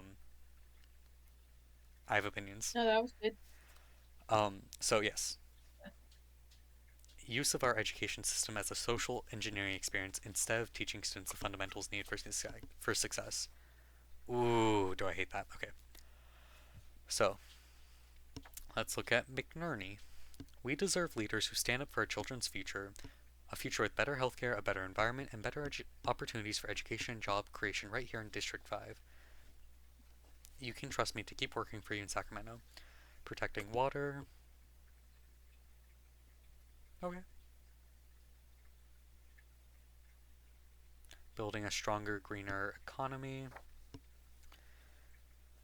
The San Joaquin and the Tri-Valley family should not have to commute to the Bay Area to work well-paying jobs. To make our region more economically competitive, bringing in jobs from the Bay Area and incubating local businesses, we can and must improve our environment and our economy at the same time. 2 decades in the clean energy industry knows firsthand that a greener economy is a stronger economy. Starting up the Valley Link transit system, which will reduce traffic and pollution along the Ultimate Pass. Oh, Siggy is so cute. He's cleaning himself right now. Oh. I will make sure that they finish Valley Link and kickstarts even more green investments. Build up local solar, blah blah blah. So what is Valley Link compared to is it? Like BART. What's the difference between Valley Link and BART? Great question. Um, so it's basically a railway thing. Let's look up here. It's a new 42-mile passenger rail service connecting the Oh, over. you're cutting out. Oh, Right. sorry. You got me? Hello? Yeah, you're back. Okay. As I was saying, it's basically a passenger rail thing. So from here it says it's a 42-mile passenger rail service connecting the over 105,000 Bay Area workers traveling daily over the ultimate pass from their homes with fast, frequent, and zero emission service, providing a transit alternative to the highly congested Interstate 580 corridor and bringing new riders to the broader Bay Area transit system. Um, the 22-mile initial operating phase between Dublin Pleasanton and the new Mountain House community station with additional stations at Isabel Avenue and South Front Road will provide all-day bi-directional service at 15-minute frequencies, including during peak hour commutes with 45-minute frequencies at other times, and is projected to carry 30,000 riders every day by 2040. Oh, that is way far in the future. Holy moly. Yeah. So generally, it's basically expanding. It's very similar to BART, but it's expanding to areas that BART doesn't currently reach. So BART right here ends at Dublin Pleasanton. This is basically an extension Right. to go all the way into Mountain House. Oh. And I can send you. That all that construction has been on the freeway? Oh, No. Oh, I guess that's 680. I saw it yeah. a lot on the drive to school. I would guess those are more expanding the lanes because that's what I think has been happening. Oh, Um, ew. yeah. So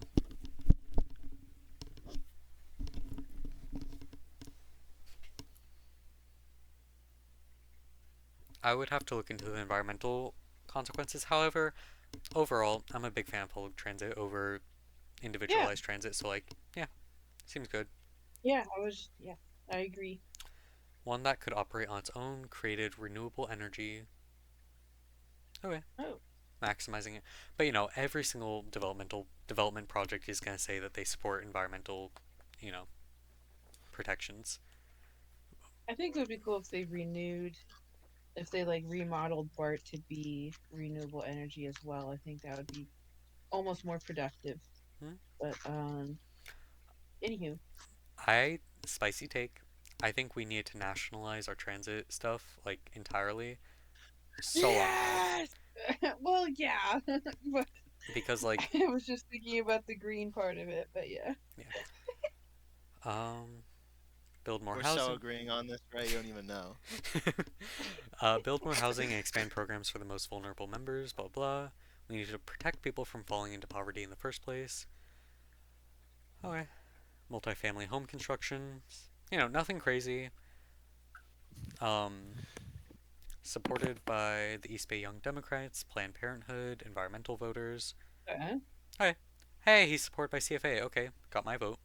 Um, what is his reproductive opinion on reproductive stuff? I would Is it assume pretty good. does it say anything? I know he's backed by Planned Parenthood, but I want to know if it says anything about it. Great question.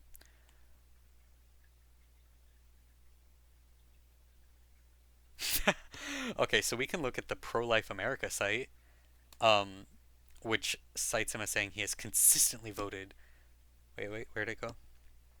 Consistently voted to eliminate or prevent protections. Okay, excuse you. Pop up. Okay. To eliminate or prevent System as protection. what?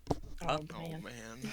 Okay, I'm back. Oh, So let's look at this pro life website, which says Congressman McNerney has consistently voted to eliminate or prevent protections for the unborn, including to force taxpayers to pay for abortion domestically or internationally. He has worked to federalize election laws, Internationally. taking power away from the states and endangering transparency and fair and free elections. Okay, so great. I support that. that sounds pretty sick to me. Yeah. Based. Yeah. All right, so No, let's. guys, we're taking the power away from the state. No. So it looks like these are the things he's voted against, which is Oh my he voted god. against H.R. 5, the Equality Act, stipulating that any attempt to withhold abortion services constitutes discrimination by putting abortion on equal standing with pregnancy and childbirth. Oh, wait, so I guess he supported that? I'm confused. Oh, I see. Maybe Okay, we should look at a different so this is a score that says this is bad, but it looks like he actually scored that, and that's why it's bad. So he vote. Yeah. Okay. So these are the things Yeah. he voted on. This is how they scored him. So he significantly expanded funding for abortion, insurance that includes abortion, and the abortion industry under funds broadly defined as related to COVID relief. Would the For the People Act. So this is all being framed from their perspective, and it still sounds base as fuck. Um, would enact a federal takeover of Yeah, I election know. laws, overriding state laws and removing safeguards on election transparency. That's not what For the People Act did.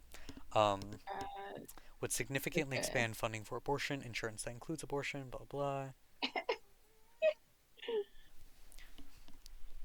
Okay, so generally, would add a new definition of sex that could force employers to cover elective abortion through employee benefits under the guise of fairness.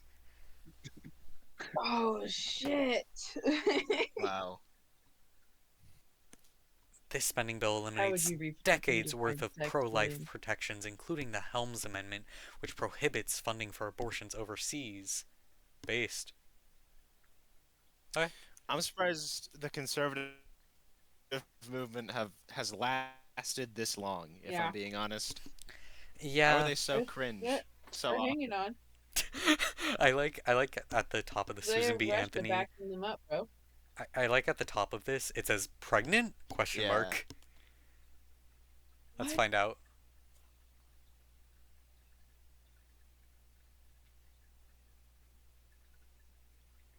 Okay. This anti-abortion place is saying pregnancy centers will answer your questions about pregnancy, abortion, adoption, parenting, and much more. When you know for a fact that what they're doing is saying not to get an abortion. Um, What happens when you click it? Pregnant? Ray, can you start over? As soon as you clicked on pregnant, like you, Ray, okay, as soon as sorry. you clicked on pregnant, like you froze. I think that's a sign that the CIA doesn't want me to talk about it, and I don't want to be shot, so we're not going to talk about it. Um, Oh, just gonna. Okay, okay. Yeah, we're on domestic soil. It would be the FBI, not the that is CIA. true. How do you know where I am? You don't know where the fuck I am. I could be in. I know where you are. I know you're in. You said where you I know were exactly earlier. where you are, No, Ray. no. I said where I was voting. I could be I could be Mm. traveling back to California You're tomorrow to with vote. Sig. Okay, so most likely you're at your house. They're obviously in Switzerland, guys. Yeah, Oh yeah, true. My bad. Sig took the plane like a champ. Yeah, Anyways, I bet he didn't try to eat at all, or okay. the airplane he was in. So state senator, 5th state senate district. I endorse Jarek McNerney. Let's move on. The 20th assembly district. We're looking at Liz Ortega versus Sangeetha Shenbog. Shenbohog. Shenbogyu. Bogyu, maybe. Isn't it the 6th Assembly District that's next? Nope, we have different ballots. Ballot? What does yours say? I'll look it Damn. up for you. Well, after state senator, there's member of the state assembly, which is Rebecca Bauer Kahan and Joseph A. Rube. And then who was the other one? Hey, Rube. It's true. Who was the second one? Joseph A. Rube.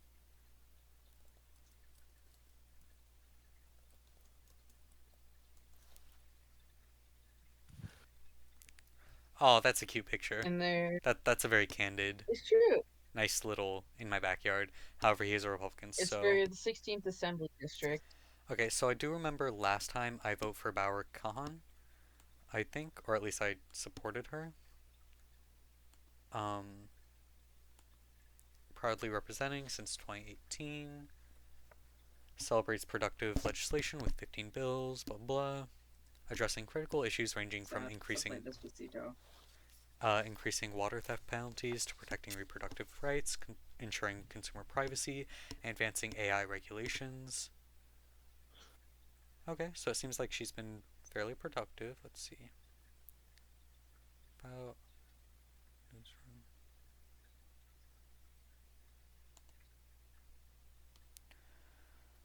Okay.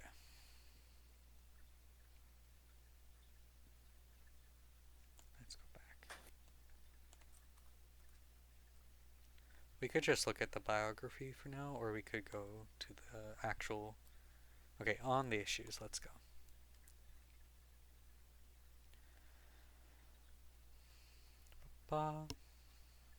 Alright, so she serves as assistant speaker pro tempore on and the chair of the select committee on women's reproductive health, the first committee of its kind in the nation.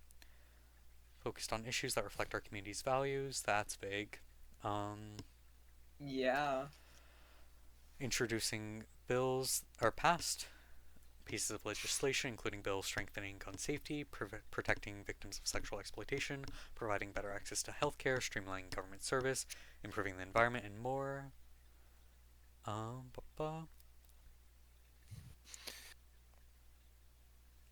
read about the mysterious deaths in politics so much I forget how boring this side of politics is. Yeah, sorry. I'm in the assembly members passing like Well, now I want to hear about the mysterious deaths. Oh, don't worry. a future Another session. time. We have it planned. We have a plan. Ooh. Okay, so she grew You her have the entire plan? office's pro bono legal programs to include work in the critical arenas of civil rights, immigration, homelessness, and domestic violence. That's good. Granddaughter of refugees who came to the U.S. to escape the Holocaust. Oh God, please tell me you're okay. Wow. Please tell me you're okay in Palestine. Okay. Includes spearheading the effort to provide emergency legal services, assist refugees and immigrants impacted.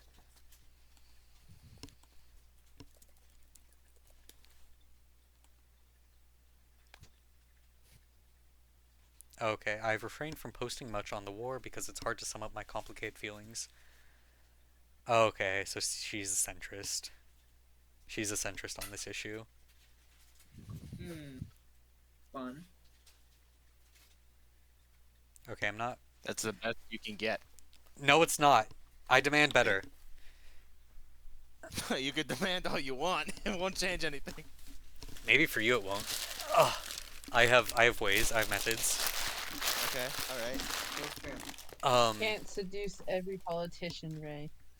Yes, they can. Well, you know what I'm gonna do to the rest I of them. believe in them personally. You just have to get me in a room with them, honestly. Damn. Wait, It's proven, tried and true. one of her tweets has 2 likes. Damn. Shit's crazy. Yeah, 1 repost and 2 likes from her official account. That's Insane. hilarious. Okay, so she's saying it's complicated. Here's the thing. When you first look at issues like this, like Israel-Palestine or Ukraine-Russia, it's complicated in the sense that there's like a lot of history and a lot to catch up on. But once you understand the basics, it's really not. The whole, like, you know that, what's that graph where it's like the 2 ends? You know what I'm talking about, the meme with the Wojaks, where like the people at the very bottom at the very top of the graph.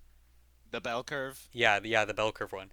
This is one of those bell curve things where it's like, it's complicated, where people are on each side saying it's complicated, and the middle is like, no, actually, it's really not. It really isn't. Like, you are complicating this for yourself. Okay. So, let's look at the other guy. Okay, so he was rated 92 by the National Rifle Association.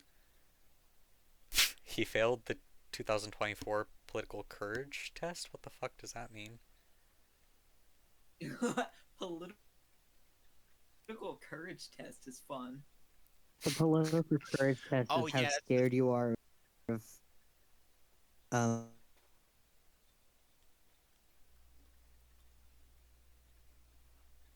Wait, I'm so sorry. What was that? Lion and they have to voting. Wait, I'm so sorry. I Oh, didn't. yeah, Oh, true. that's I didn't hear any of Why that. haven't you ever showed that, Julian? Goddamn. Wait, guys, I didn't hear any of that. What was that? We were talking about how every so often you have to send politicians into a pit with a lion. and Yeah, they it's a defeat courage test. It's a test of courage. it. Yeah. Oh, sorry, no, I'm confused. That's a trial by ordeal. That's Yeah, my bad. dude. The crickets out here. The crickets are deafening. Okay, cigarette. I love was- you. I I was love you so much, wondering sir. about- You can't go over there. Okay. Oh, hi, buddy, bud. Okay, so we're getting lost in the sauce. Let's just go back to the basics. Um, so far, it seems like Rebecca Bauer, whatever it was, kind of basic.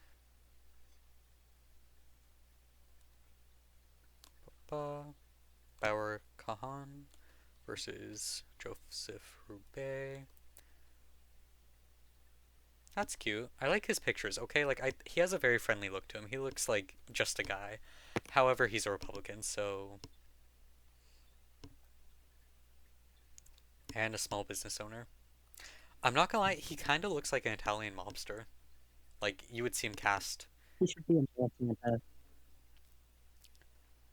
Okay, let's see. Where's the? He would make a decent mall Santa. Yeah. Okay. Uh, okay, so he's in favor of more funding for cops. He's a small business owner. Good leadership comes from common sense and a spirit to help everyone in the community. Yeah, okay. He's the chair. Common sense. Crazy thought. Oh my god. Holy shit. Oh, Radical we just did the opinion. right things. Oh my god. Can you imagine if we were like smart and not dumb? This What is if the we were just brave take. correct? What if we just did the correct things? This is crazy. Holy shit. You know what? This is why the Republicans have an edge over Democrats. They're the only party saying let's do smart things and not dumb things. Yeah. Okay, so he is on the chair. He is the chairman of his town's police advisory committee. He's actively helping to see that they are well respected and properly funded. Cringe.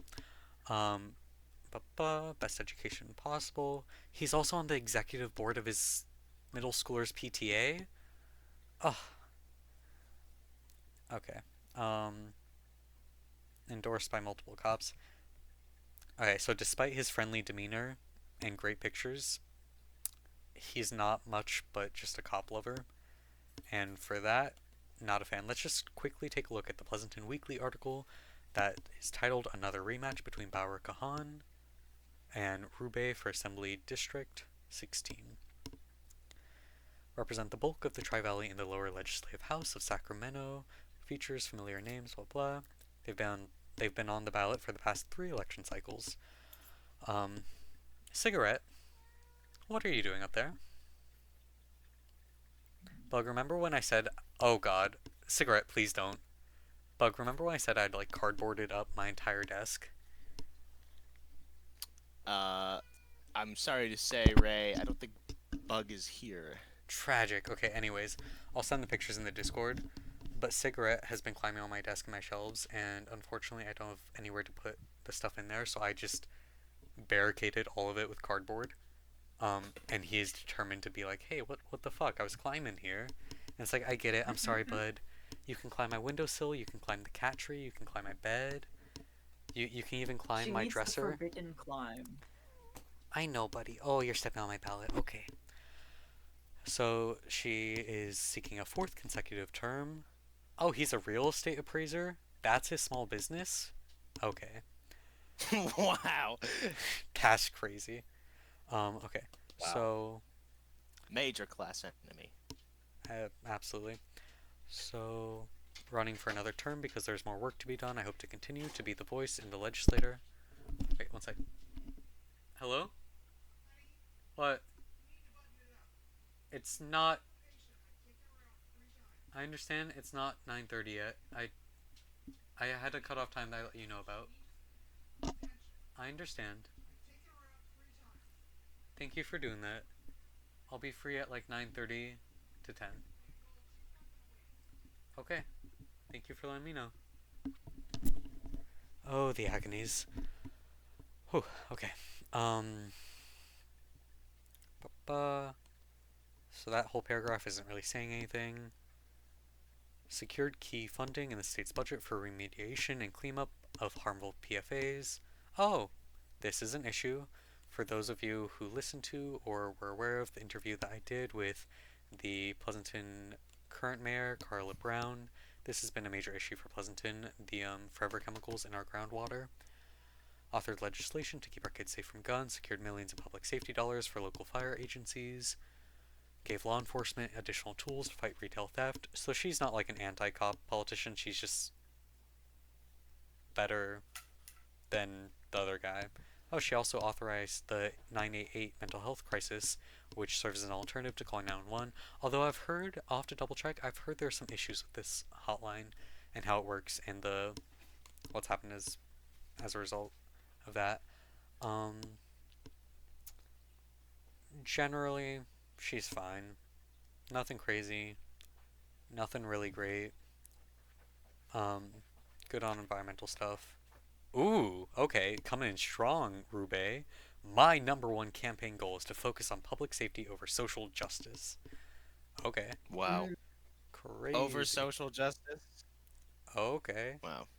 are those Wow. are those opposing things for you, sir? Do you know what those terms mean? Anyways,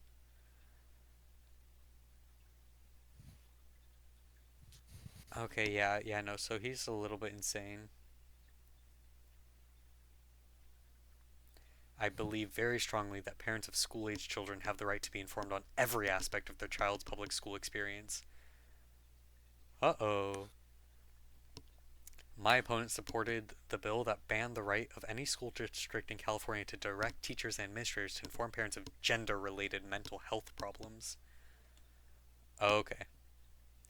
By the way, for you guys, so this was a bill that was basically like, hey, if you have a student who tells you that they're trans, um, your administrators are not allowed to require you to tell the parents. So you are not forced to tell parents of trans children that their children are trans unless the kid wants to. Like, you could. Was that AB 1314? It was actually AB 1955. Oh. So this basically was like the school district cannot force you to tell parents that your children are trans. So, yeah, no, this man is horrendous. Yeah, sounds pretty bad. Okay, so on that point, where were we?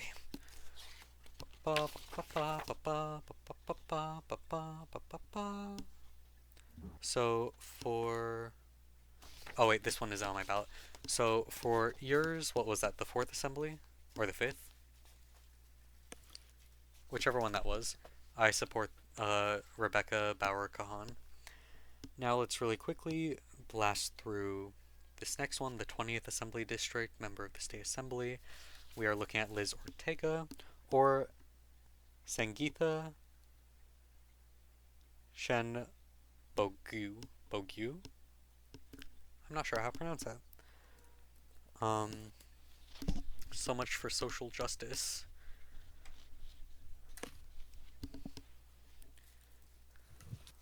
Sangeetha.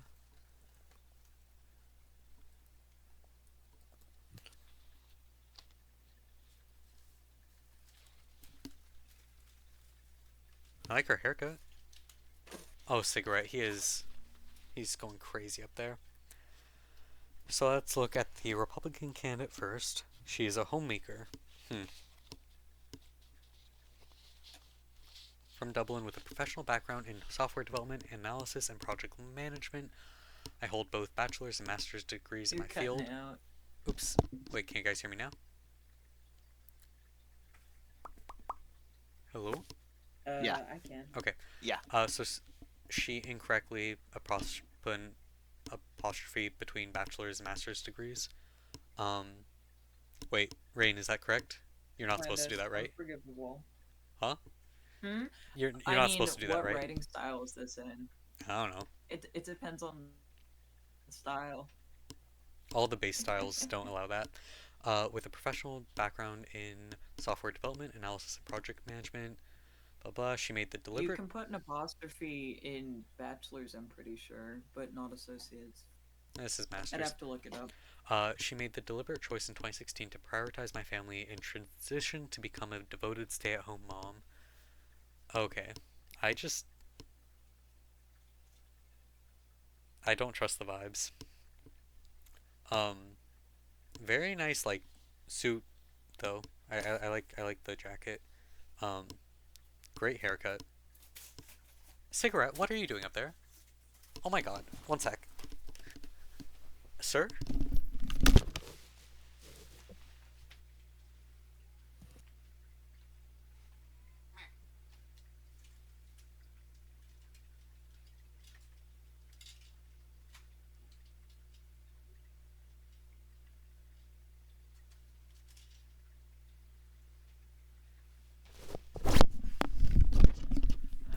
Cigarette climbed into my closet and is trying to tear down my leaf lights that I have in there. Hi, buddy bud. You want to come over here? You can wrestle with my arm. Okay. Let's look at her. Defending parental rights. Amend Prop 47. So Prop 47 was, what was that? 2013. It's basically the law that our current Prop 36 is looking to go against, which is basically let's just look into what she says on it. Open-ended bills like Prop 47 that provide infinite chances to get away with offenses that have been reclassified as misdemeanors need to be amended. So basically, if I recall correctly, what Prop 47 did was it increased the threshold of either the monetary amount or the nature of the crime that someone would have to commit before it's considered a felony. I could be a little bit wrong on that, but anyways, 85, blah blah. Parents have a right and duty to direct their children's education upbringing. Wrong. To solve the problem of a small percentage of abusive parents. What? What? Well, I mean, to I solve the think problem of that's getting into like some people think that people raising their kids in a gender inclusive environment is abusive. Like, there's the entire thing to take kids away from trans parents and shit. I think they're arguing that like, because this is about the trans bill, right? No, this This one in one's particular? just about parental rights, and I do know what she means, but go on. Okay. Because I think the argument is that, well, a part of the argument for the don't tell parents about kids being trans and stuff is because like parents are often abusive towards trans kids, or at least like the whole thing about like, because why would a small percentage of abusive parents be an issue here? Mhm. Why would that be something they have to call out, if not like, oh yeah, some parents, you don't want them to know everything about what their kid is doing because that might be dangerous, but most parents shouldn't have to deal with that, you know? Mhm. Yeah, basically. So in this debate, so the parental rights thing has been an ongoing debate within education. It's really kicked up within the last like 5 to 7 years with the far right slide that our country has done. So basically, the most common rebuttal to the idea that parents have a right and duty to direct their children's education and upbringing has been the contention that like, hey, what about abusive parents? So she's basically lampshading that in her statement right here, saying that's not a big enough issue. That doesn't meet the threshold for the amount of harm that she thinks is done by requiring the state to have authority over all parents. The problem is she's still wrong because the existence of abusive parents isn't the main issue with parents having a right and duty to direct their children's education. The main issue with that is that education is a complicated field. Parents do not have an understanding of that field by virtue of having produced or adopted a child. That's the reason. Like, you wouldn't have everyone who drinks water directing the policies, like, of the water management facility. You can vote in, like, chair members and stuff who might vote on those issues, but just because you're drinking the water does not mean that you can wake up one day and be like, well, all of the taps in my house are actually going to uh, ignore the thresholds put forward by the FDA here and here, and we are going to increase the fluoride in our water by 7% for fun, because that is my right. That's not how this works. That's not how any of this works. Just because you have a child does not mean you have the expertise necessary to give them a proper education. I support increasing access to information around that to increase the options for parents to have that understanding, that education, but the research has shown again and again that areas that have higher rates of parental abuse also tend to have more parental control over education. They like homeschooling tends children who are homeschooled tend to be at higher risk for a lot of things, including sexual abuse, than children in public schools. That's not 100%, it varies a lot. However, there is a risk when you give all of the responsibilities involved in providing a quality education to individual parents. Um, First of all, it's kind of impossible to. I mean, you can. There are plenty of people who do homeschooling and end up fine. There are a lot of people who do alternative education options and they end up fine. Um, but basically, it's virtually impossible for the majority of Americans, for the majority of parents in America, to single-handedly develop and construct meaningful curriculum around certain topics. And that's why there is a lot of freely accessible or homeschool related, like, there are all sorts of communities dedicated towards developing that curriculum for parents. That's true. Um, However, in terms of overseeing that, in terms of testing students, in terms of understanding elements of education that aren't just the relaying of information, but the socio-emotional development of children, it's complicated. I don't think parents have a right to direct their children's education. They have a right to put their children in a private school. They have a right to put their children into homeschooling. If their children are in public education, the purpose of a public education is to make sure that as a baseline, every child, or as many children as possible, can have the basic information that they need to be, productive citizens. Originally, it was to be productive factory workers, etc., etc. Well, we don't have to worry about that right now.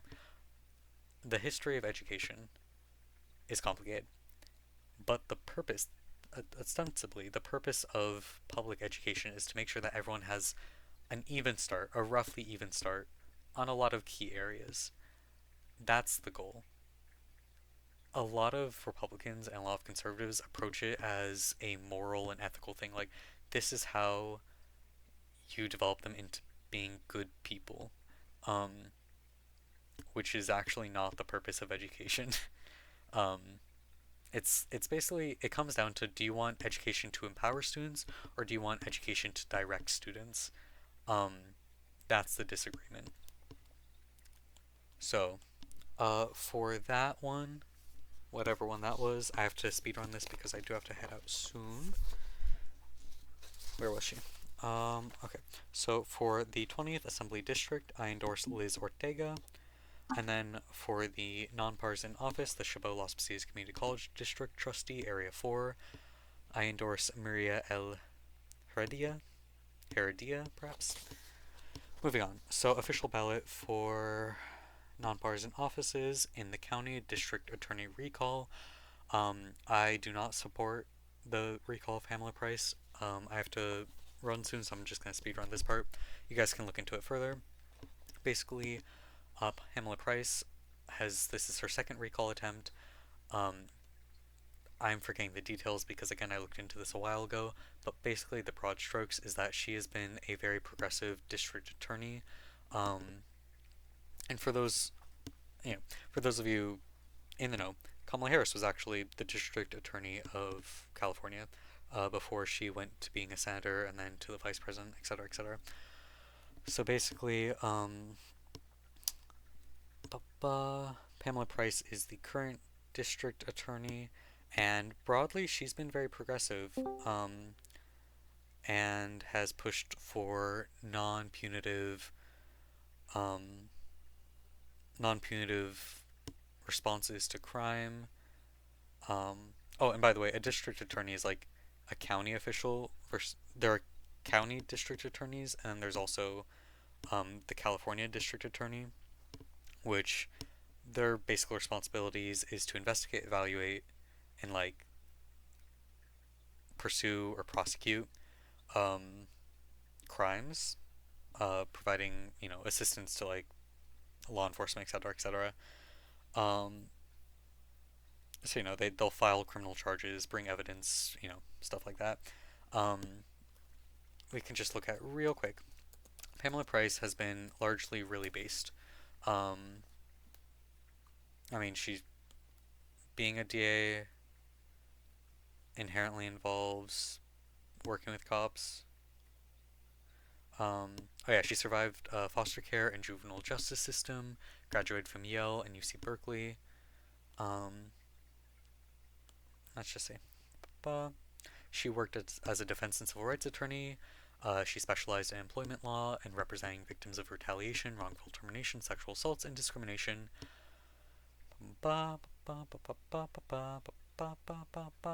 So she is the Alameda County District Attorney, the first black woman to serve as the Alameda County District Attorney. Um,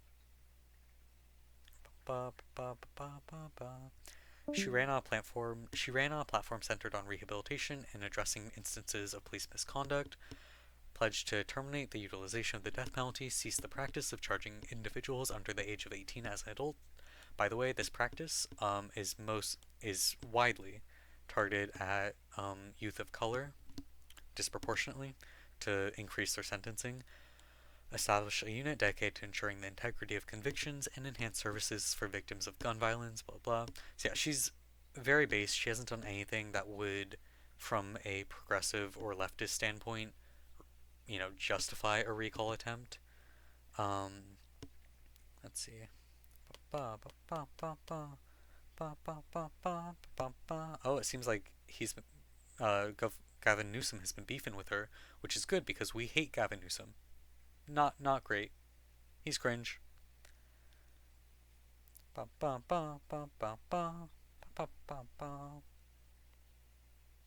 That's crazy. A law enforcement officer filed a lawsuit alleging termination due to anti-Asian discrimination. Fascinating, because she specialized in that. Okay. Yeah, people recalling her saying that she's too soft on crime. So, that's that. For City of Pleasanton Mayor, okay, so I'm actually undecided on this one so far.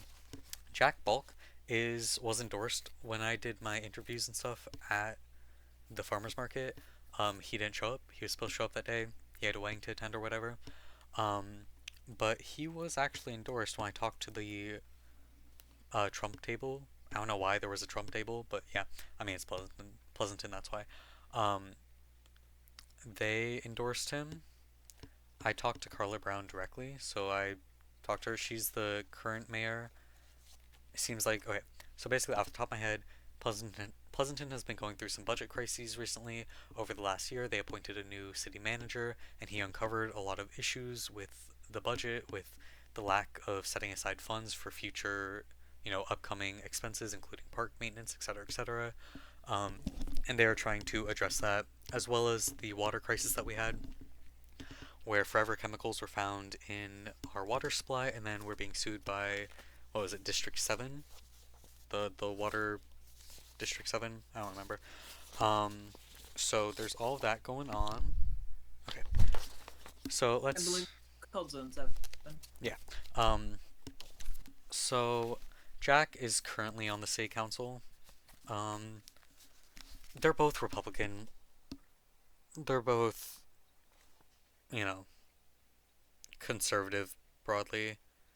I'm really sad that I missed him at the farmers market this last Saturday, but it's whatever. I had stuff going on.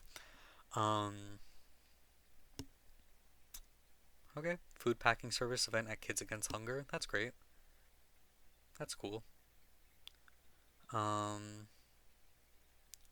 Do you guys want to watch his campaign ad?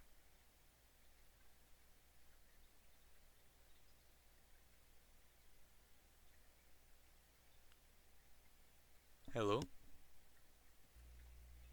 Yeah, Can you guys hear me? I can hear you right now. Okay. Yes. Do we want to watch his campaign ad?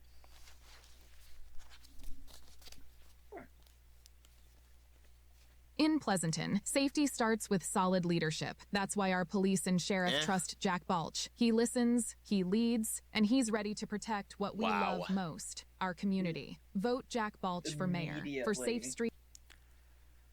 I'm not gonna lie, Carla Brown is the name better. She is also focused on safety, etc., etc. Wow, I'm very glad I saw that video. Yeah, it said nothing. It does nothing. Yeah. Safety good? Crazy. All it did is... Okay, Carla Brown, I talked to her... I heard cops, that's it. Yeah, basically. I talked to Carla Brown directly. Oh, hi, buddy. My impression of her? Don't trust her. I'd need to listen to my interview again to remember the main points. Generally gives me bitchy PTA mom vibes. She was perfectly pleasant. She was very nice in our conversation. This is a purely vibes-based thing. New energy and strategies to keep our city great for years to come. Okay, you're the incumbent. You can't say that. Okay. Do you guys want to watch her advertisement? Yeah, sure, let's compare. Crazy because it says final draft. Oh, it's 5 minutes long. Hi, my name Wow. is Carla Brown. I'm the very proud mayor. Oh, of the city of lighting is horrible. Pleasanton. Guys, the lighting here? Oh my god. Pleasanton has plenty of places to have good lighting. This is not it. As I look back over my 12 years of service to this community, I'm extremely proud of the ratings that our residents have given the city. Over 90% consider it a safe place to live. Right. This is a great place to live. Huh? What was that? We're not getting anything of this video. Oh. Sorry to say. Wait, is it not sharing? Oh, wait, is it still on the Steve Garvey thing? There's a 5-minute video? No, oh it's- my god. It's very laggy, just incredibly. It's yeah. Okay. Like the other one worked because it was mostly static images, but I don't think this one's gonna Here. function properly. I'm just gonna... Okay, if I just watch it with the audio, does that come through? Does the audio come through fine? No, it doesn't come in Ah. fine. Okay, so I put it in the chat. I'm just gonna watch it real quick and then I can report back to you. So far, come on, man. Yeah. You can at least get Nothing You can at least get some good lighting. comes in fine, actually. Oh wait, is everything choppy? Hello? Hello? Mr. Obama? Hello? Can you guys hear me? Hello. Can you hear me? Yes. Okay. Was I coming through Yes. choppy? Yeah. Okay. No. Okay, so I guess we're not watching it. I put it in the group chat. I know she's endorsed by the mayor of Hayward, who I think is somewhat based, but Wow. whatever. Yeah, both of them are really pro-cop and really pro-safety. Oh my god, guys.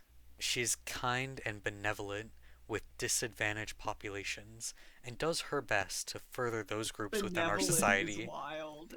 It's crazy. Benevolent.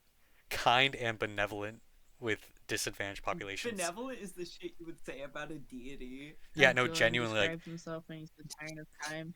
this is a crazy thing to say. It, like, reeks of, like, holy shit, you have never interacted with a poor person in your life. Yeah, it's a crazy thing to say about people. Yeah. That you're benevolent to them. I am kind to the peasants. What are you, a fucking king? Yeah, exactly. Yeah.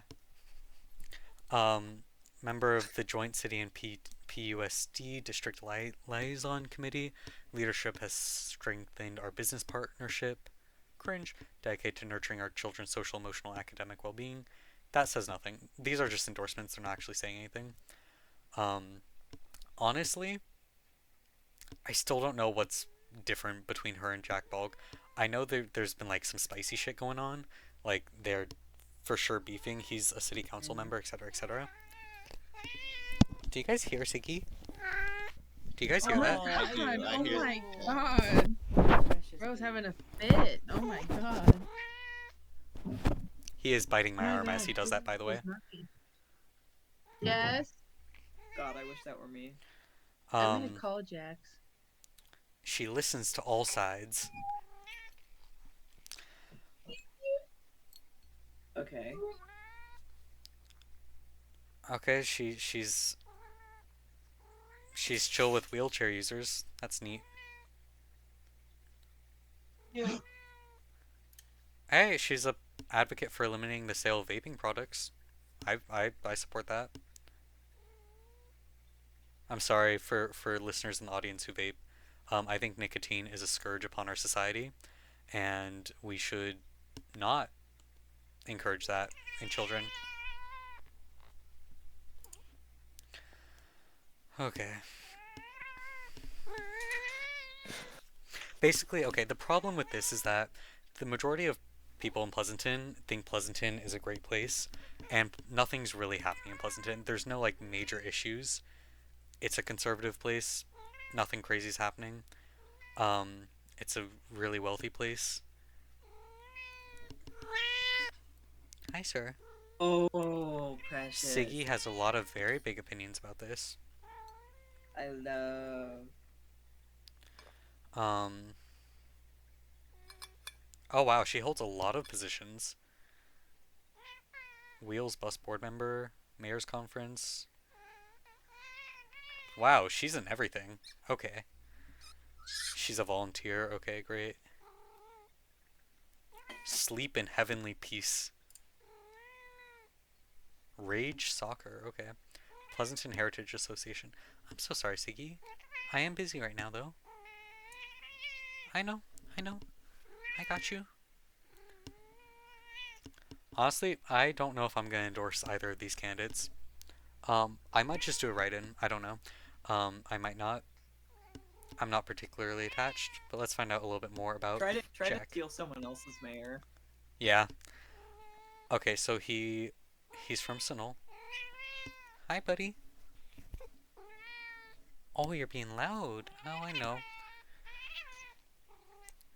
He raised animals to sell at the Alameda County Fair, enjoying ice cream downtown on warm summer nights.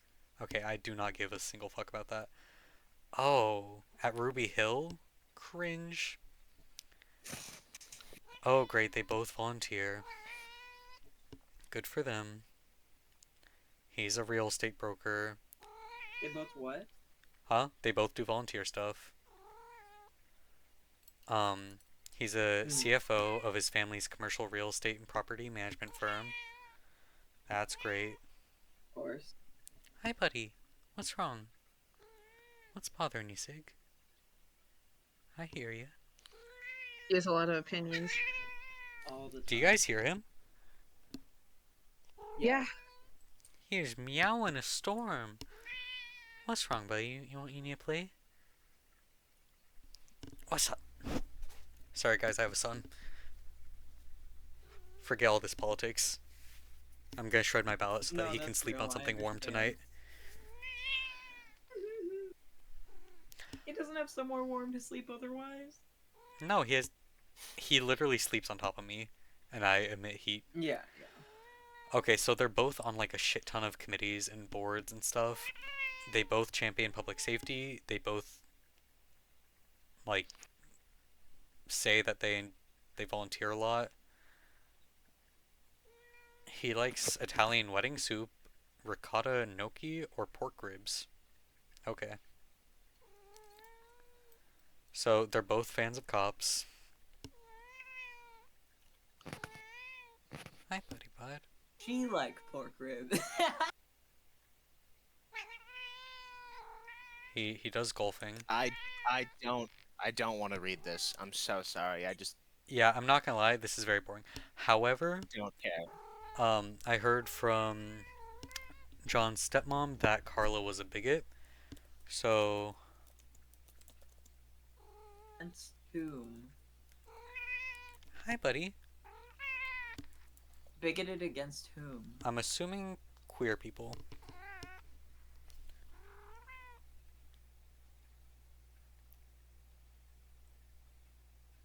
Okay, so What that's... was? Never mind.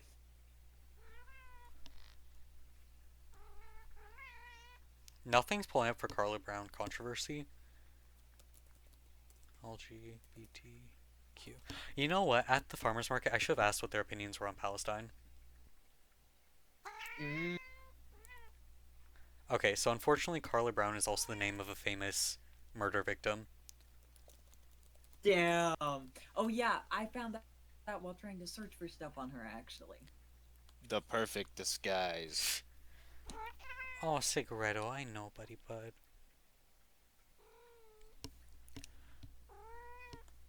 I hear you. I do. My precious cigarette. I know, buddy. I know. Pleasanton mayoral race turns nasty as campaign signs stolen.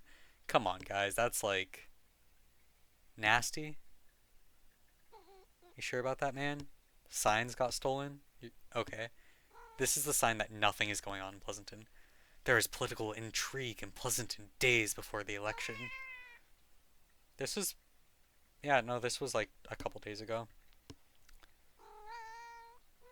Okay, so her signs have been targeted. Okay.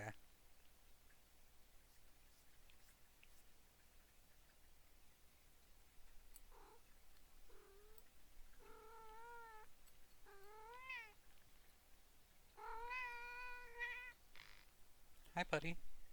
Hello, sir. What's going on? What's up? I hear you. I do. Oh, hi, bud. You doing okay? What's up? Meow. Meow. Okay, I'm just reading through. Hello. Hi, buddy bud. Okay.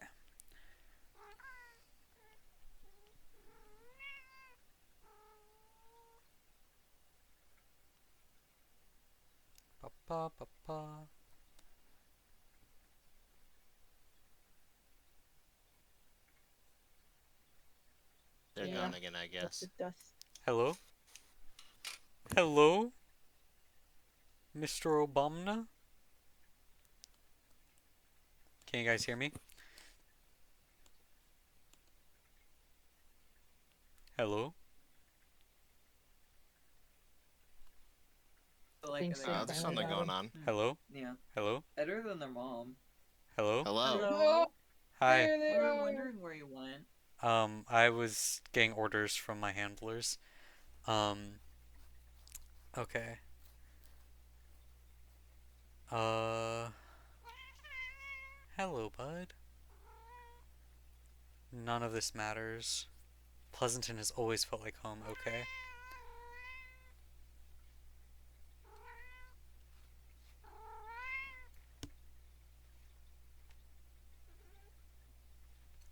All of the stuff that both of them are saying are really vague. Gone again. Wow. Hello? Hello? Hello? Can you guys hear me? Hello? Yes. Okay. Okay. We are back. We stay winning. So both of them are fairly vague. They both agree on the central issues, basically the budget. There they go. Okay. Hi. Hello. Okay, I gotta make this quick. Damn it. Hi. Hello. Okay, can you guys hear me? Yeah. Oh, here we go. Yeah. That's Okay. recording, at the very least. Okay. Right now. Oh, do I have too many tabs open again? Hello? Can you guys hear me?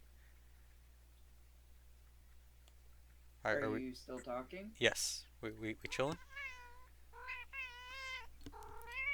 Ray, you should stop streaming. All right. Oh. Yeah, it's over. I We had a forgot good that. run. Wait. Are we chilling now? There's no way. Wow. Hello? No, we're gonna be chill for a moment, and then you're gonna be gone again. Okay. Out. I'm so sorry. I did stop streaming to Twitch via OBS because I kind of forgot I was doing that. Is this any better? That's a good start. I also closed all the extra tabs. I told you. You said stop recording. I said stop streaming. That's the same thing. No, it's. No, you Hi, said buddy. streaming to Discord and streaming and recording for fucking whatever is different. Okay, anyways, so This is made up. guys, I only have a Oh. couple more minutes, so I'm just gonna get going. Both of them agree, they both identify the same issues with Pleasanton, mainly being budget crisis, waterways, and maintaining public safety. Both of them say basically the same thing on all of those issues, being that like they're going to make things better. Neither of them are very specific in what that looks like. Um, so they're basically the same candidate, except wait, let's just say, yeah, I'm not finding anything about financial pushes. Maybe let's see. Is there any money interests going crazy here? Campaign finance statements. Alright, Jack Balch raised almost twice as much compared to his opponent.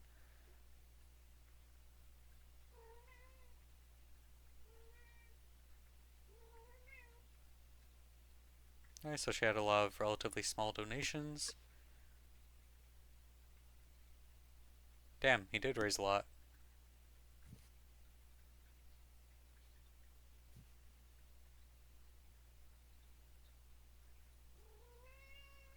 Craig Eicher, who is also running in Pleasanton for city council. Okay, well, Balch's is getting like $5,000 donations. That's crazy. From whom? A self-employed resident. Crazy. What does that mean? Means what are you, a cop? When they report their stuff. I see. Okay. So Vivek Mohan, who I also interviewed, he got one donation from a self-employed resident. What? There's no way.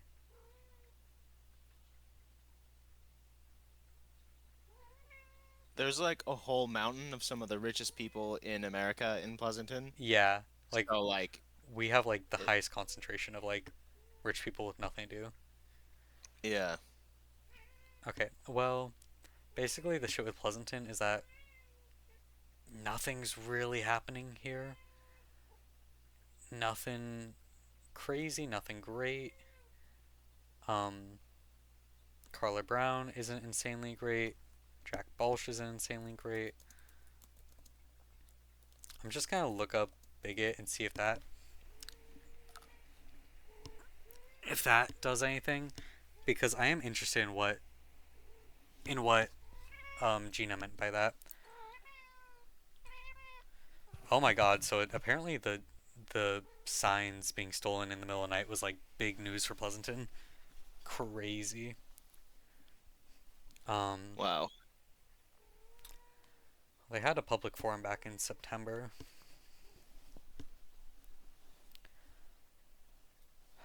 Okay.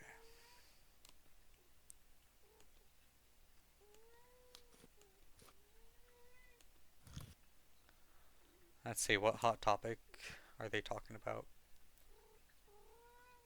Well, look at this picture and tell me I'm supposed to care about these people and what they represent.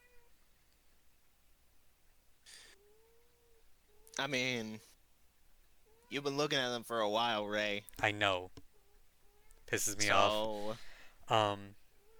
Do you have any thoughts?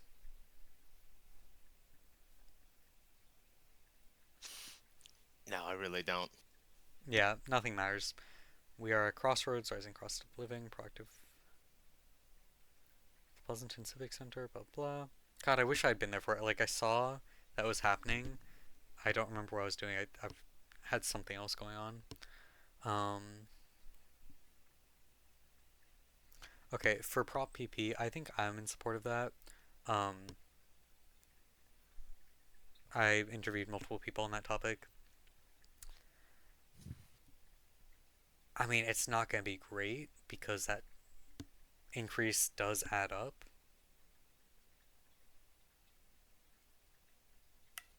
but also there have been a lot of budget cuts recently, and what was explained to me, um, via Carla Brown and two other individuals at the farmers market, um, was that they've been cutting the budget significantly upon discovering the budget shortfalls in the last year, and they are looking next, if they had to continue cutting the budget, into services like school crossing guards, the library, police station, etc., etc., um, which I would like to not be underfunded. Whether or Yeah. not that's actually what's going to happen or the reason for the sales tax increase, I don't know. Politicians lie. I'm sure there are areas where the budget could be downsized a little bit to prioritize libraries and school crossing guards, but that's not going to happen. Um, so it looks like Belch is saying, actually, no, we saw this budget issue coming and we should have done better. Yeah, the city has already made it known of its backup plan to make further extreme cuts across various city departments. He has some ideas that with time will work. Like, this is where I'm like, what the fuck? Why do I care about this? Because, like, this is vague as fuck. Updating developer fees, passing along credit card fees, and working with the school district to ensure housing is built. But, like, that's not... You have to make a case that those things would meaningfully and immediately address the budget shortfalls. It's going to be painful, it's going to be difficult, that's why I think it should be your decision. She said one thing the city might even have to look into would be potentially selling the Century House or cutting back the city's grass cutting services. God, I hate this. This is so dumb. I don't even know what that is. What house? I don't know. The Century House? I have no idea what that is. Oh, it's a piece of Pleasanton's heritage. Oh my god, bro. This is... That's just a house. That's just a Yeah, house. no, I'm not... Like, this exhausts me because, like, this is Pleasanton. Our biggest issues are, like, whether or not we'll be able to do grass cutting or maybe selling a historic building. Like, come on, man. Guys, the budget is low. We may need to sell this fucking house we have for whatever reason. And then people in Pleasanton are like, what the fuck did you just say? You know, and the grass cutting services, she brought that up to me during the interview too. She's like, we have more parks than like the next two cities combined. Well, which great, chill, all of that. But like, I've been to a lot of the parks in Pleasanton. It's just grass. Our parks suck. It really is. Our parks fucking suck. Like I'm an environmental activist. I don't think grass lawn should be the default. There are better ways to set up parks. It's whatever. So is that the battle? Like, one side is like, let's cut the grass. The other side is like, let's not cut the grass. Is that... Basically, both sides are like, oh no, out of money. One side's like, okay, well, let's do this small increase to sales tax so that we have money for these essential things, including library, grass cutting, etc., etc. The other side's like, let's not do that. I have some ideas that might work over time. I don't have all the answers. If somebody buys the Century House, do they become like the king of Pleasanton? We have the funniest possible place to put the poly commune. Holy shit! Fuck, that would be good. Wait a second, I think I know what the Century House is. It's like a big... Yeah. There was a... Guys, we need to buy the Century House. Oh no. Yeah, I'm not gonna lie. Both of these people are basically the same to me. Like, they both have some really hard... Like, they both hate each other, apparently. But, like... I don't know. They're both on, like, a dozen different committees and boards of, like, transportation and school boards and all this stuff. I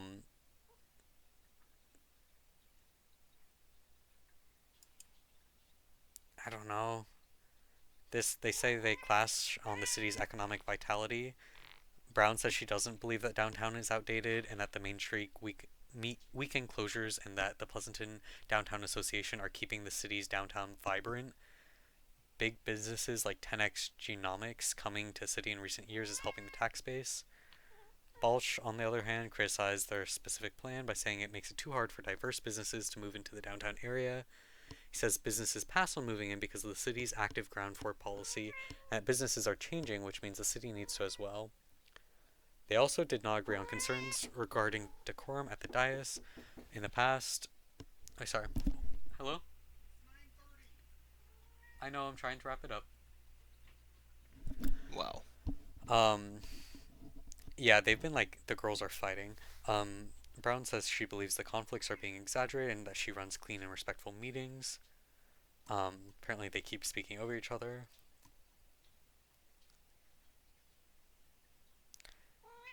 I don't know. They both are basically the same on all of the things that they're like saying, except somehow they disagree on all of the solutions. But both of their solutions are like relatively conservative stuff. They fucking hate each other. Wow. But like Pleasanton is Pleasanton, so like the big issues with us is that like The fucking grass. yeah, the grass, the water. I mean, water's important, to be fair. Yeah, like energy sourcing. I don't know. I'm probably gonna write something in. I'll probably look into it a little bit more tomorrow morning. Nothing matters anymore.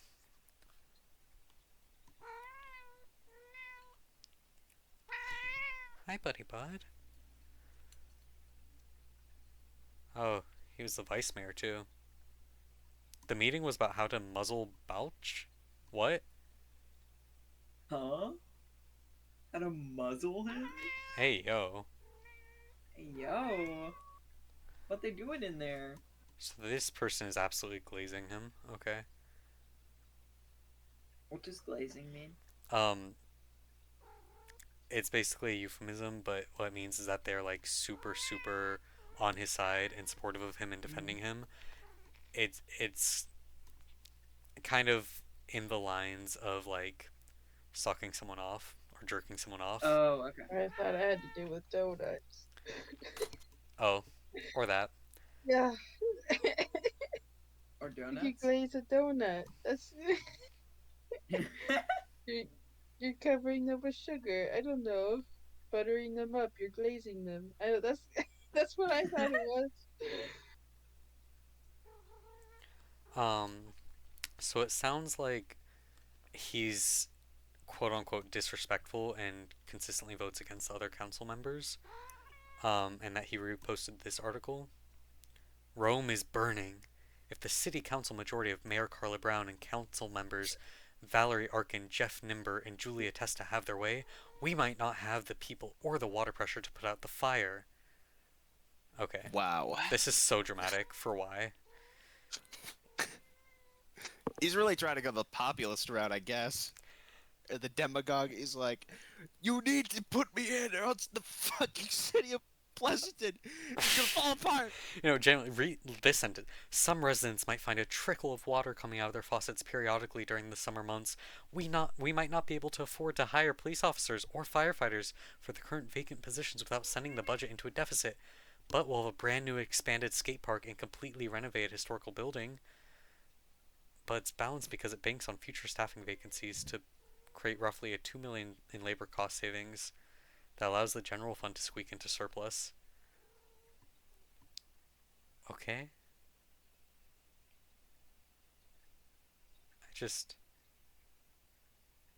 So basically, their current plan is to bank on not filling certain vacancies, certain staffing vacancies, to reduce costs.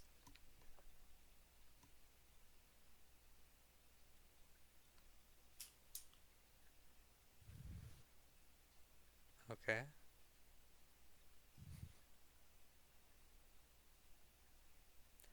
Wow. So this is where we get really into the weeds.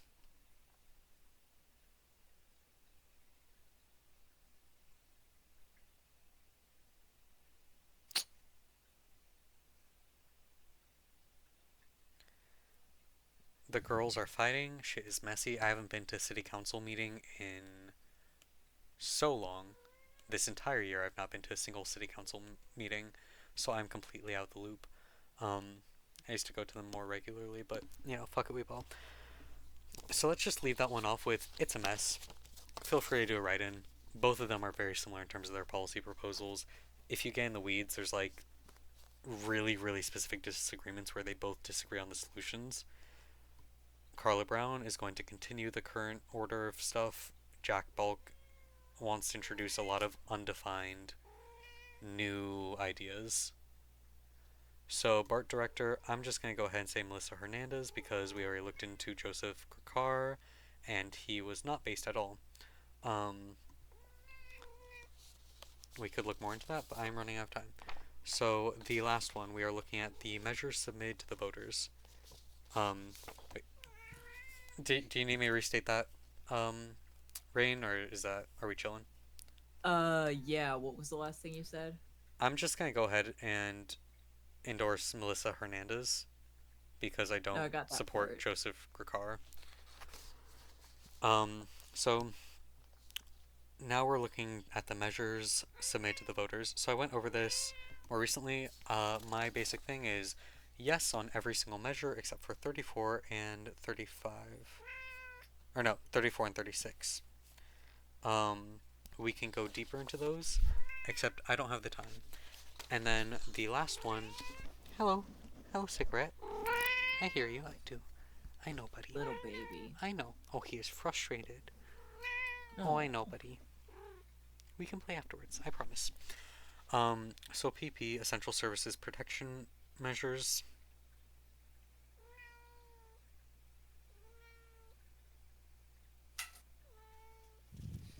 I'm just gonna say yeah. It's gonna make things in Pleasanton more expensive, but also things in Pleasanton are already expensive. It's a half-cent sales tax increase. I talked to Carly Brown about what about people or businesses leaving Pleasanton for other areas to avoid this. I forget specifically what example she brought up. She said they did some sort of analysis or report on this and said that the chance was relatively low for that to have a significant impact on the economics here. So, I don't know if I trust her. It's a small increase. I would rather us not lose our disaster preparedness, pedestrian safety, pothole repair, recreation programs, and other general government uses. So,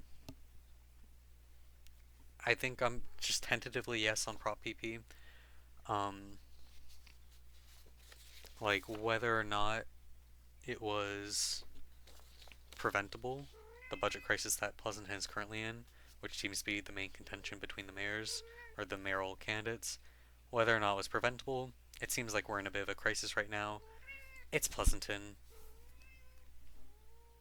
The reason why I'm generally not in support of an increase in sales taxes to address budget deficits is because sales tax disproportionately impacts lower income individuals because they are the people who spend more of their income on goods that have a sales tax attached to them.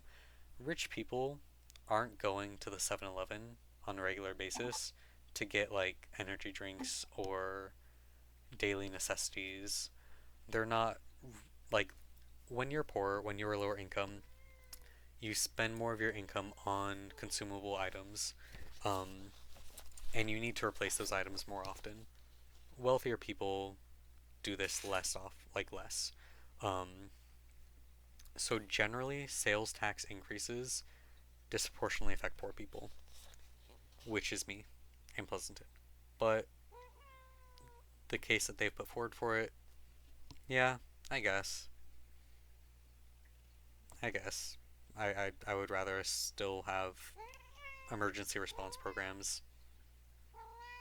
I don't know if this is the best method to go about addressing the budget crisis, but it's the most comprehensive one that's being put forward right now. So, It says like for 10 years. So I my follow-up for this would I would want to look into the actual wording of the proposition and see if it expires after 10 years, in which case that's,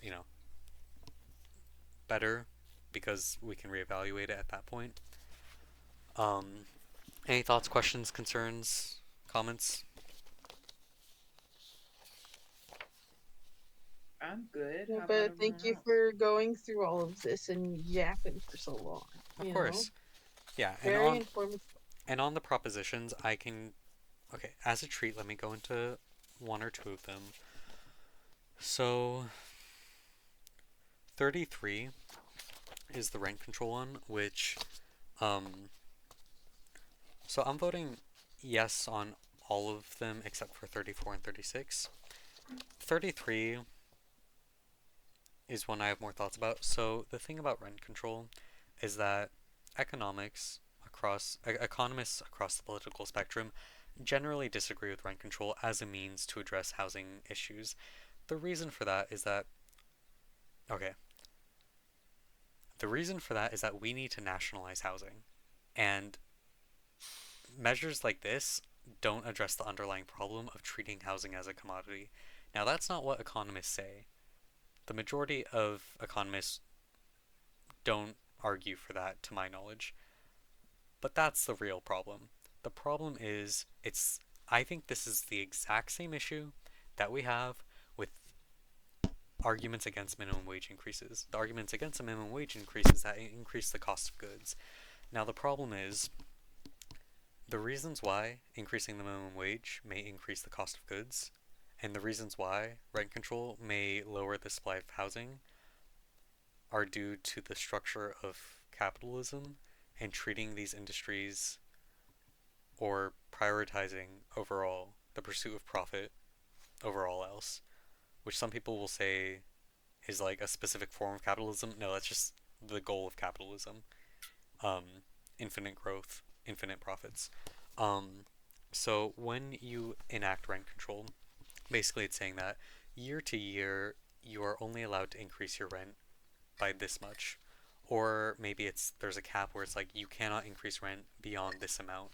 Or maybe it has to be this proportion to the average income of like the people in this area. Um, which I think is necessary right now. It's a stopgap measure. It doesn't address the underlying problem. But the thing is, when you do that, what happens is that you tend to see lower investment in the areas in which rent control is enacted. You tend to see less housing development in those areas because it's less profitable. The problem is, you can't get away from that issue no matter what you do. No matter what you do on the topic of rent, as long as housing is a commodity, there's going to be a tension where the people who are developing housing are doing it for profit and are therefore looking for the most profitable ways to do it, which is incompatible with having affordable or accessible housing. So if you want affordable housing, but you also want commodified housing, the best compromise I can find right now is like the rent control stuff. There are other compromises that can be made, such as what Harris is putting forward with what was it? The first time home buyers get like a couple thousand off. Like they get a grant for a couple thousand to support first time home buyers. Stuff like that. You can give rebates, you can give grants, you can give loans. I guess it would be a loan, not a grant.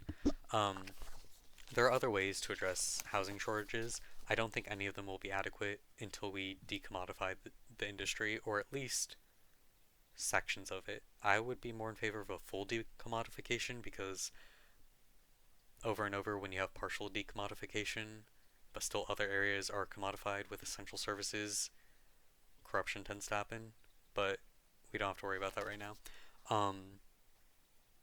So, I support rent control, but I acknowledge that it does not address the underlying problem, and it may make housing less accessible. My other problem is that, like, we have a lot of vacant apartments and houses in California. The problem isn't that we need to build more necessarily. In some cases, there are areas in California where more people are moving and we need more houses to accommodate them. But overall, like, I think it's less of a supply issue and more of a we want to make as much money as we can off of these people issue. Um, so I have complex thoughts. I'm not an economist. I'm not fully educated in this field. I don't know what the correct answer is, but that's my general thing.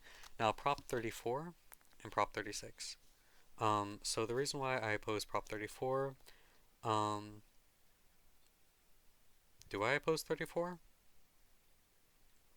Oh, it authorizes statewide negotiation of Medi-Cal drug prices, increase state costs to enforce new healthcare entities. Wait, do I support this one? I could have sworn I didn't. Okay, okay. As a You treat. said yes on all but 34 and 36 is what you said. Okay. Oh. Yeah, I remember why I opposed this. Um, the California Apartment Association thing and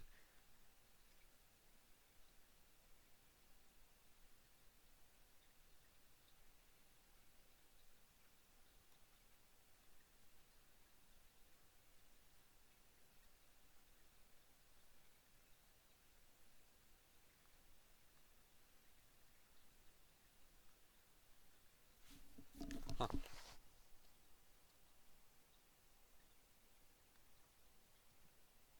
Oh, I see.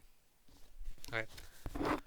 So, let's read the argument in favor. Rising healthcare costs are squeezing millions of Californians. Prop 34 will give California patients and taxpayers much needed relief, lowering state drug costs while saving California taxpayers billions. Will drastically cut the cost of prescription drugs by permanently authorizing the state of California to negotiate lower Medi-Cal prescription drug costs. By requiring the greediest healthcare corporations to spend at least 98% of the taxpayer funds they receive through the drug discount program in California on directly treating patients. Stops the egregious financial abuse the taxpayer-funded drug discount program in California.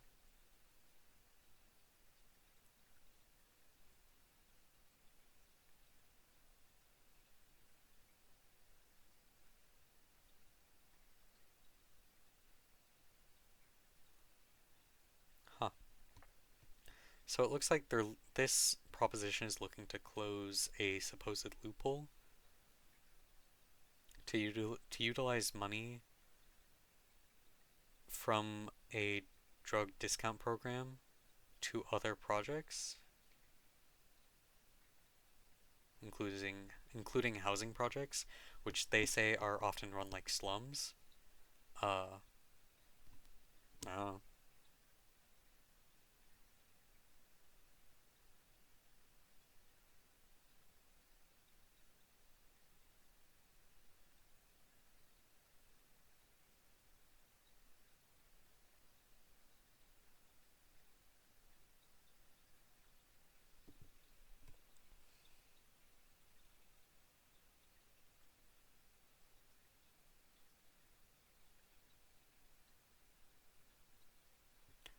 So I think I was correct in that I don't support Prop 34 because a lot of that sounds like generally good stuff, but I remember back when I was reading there was something fishy about um the supporters of it. I could be wrong. Um this is a rebuttal to the argument in favor of Prop 34, which is saying that the California Apartment Association, representing billionaire landlords, is putting this forward. Okay, the problem is both sides are saying a lot of stuff without really indicating a source or like how it would lower drug costs or how it wouldn't lower drug costs. Um,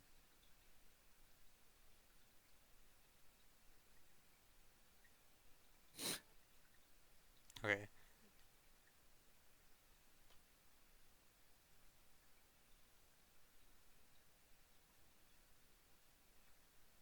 I don't fucking know. I'm gonna maintain my former opinion mainly just because I'm running out of time. I'll look back into it tomorrow.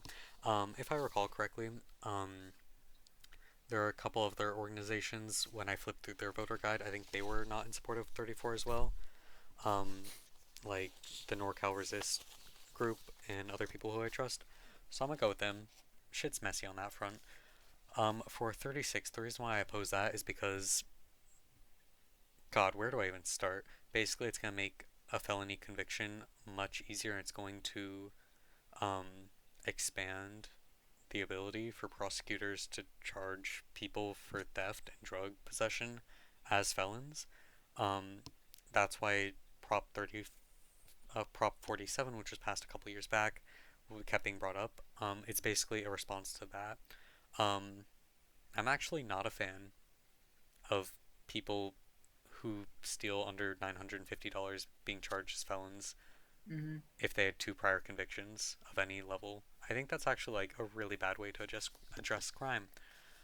So yeah. I think for 34,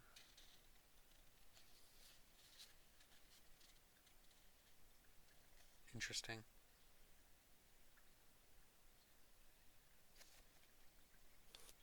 Like, I would want them to outline what direct patient care entails and how they would quantify that, and then also what the current breakdown of the revenue spending is for me to support 34. But it seems like there's wacky shit going on there. I'm just gonna go ahead and say I don't, just because time, and my blind trust for the NorCal Resist. So I think that's it for today. Thoughts, questions, concerns? Um, thank you. Yeah. My notes got spotty at times because you were cutting out and I couldn't always hear people's voices, but I can send them to you. Yeah, pop in the Discord, so Okay. that everyone else also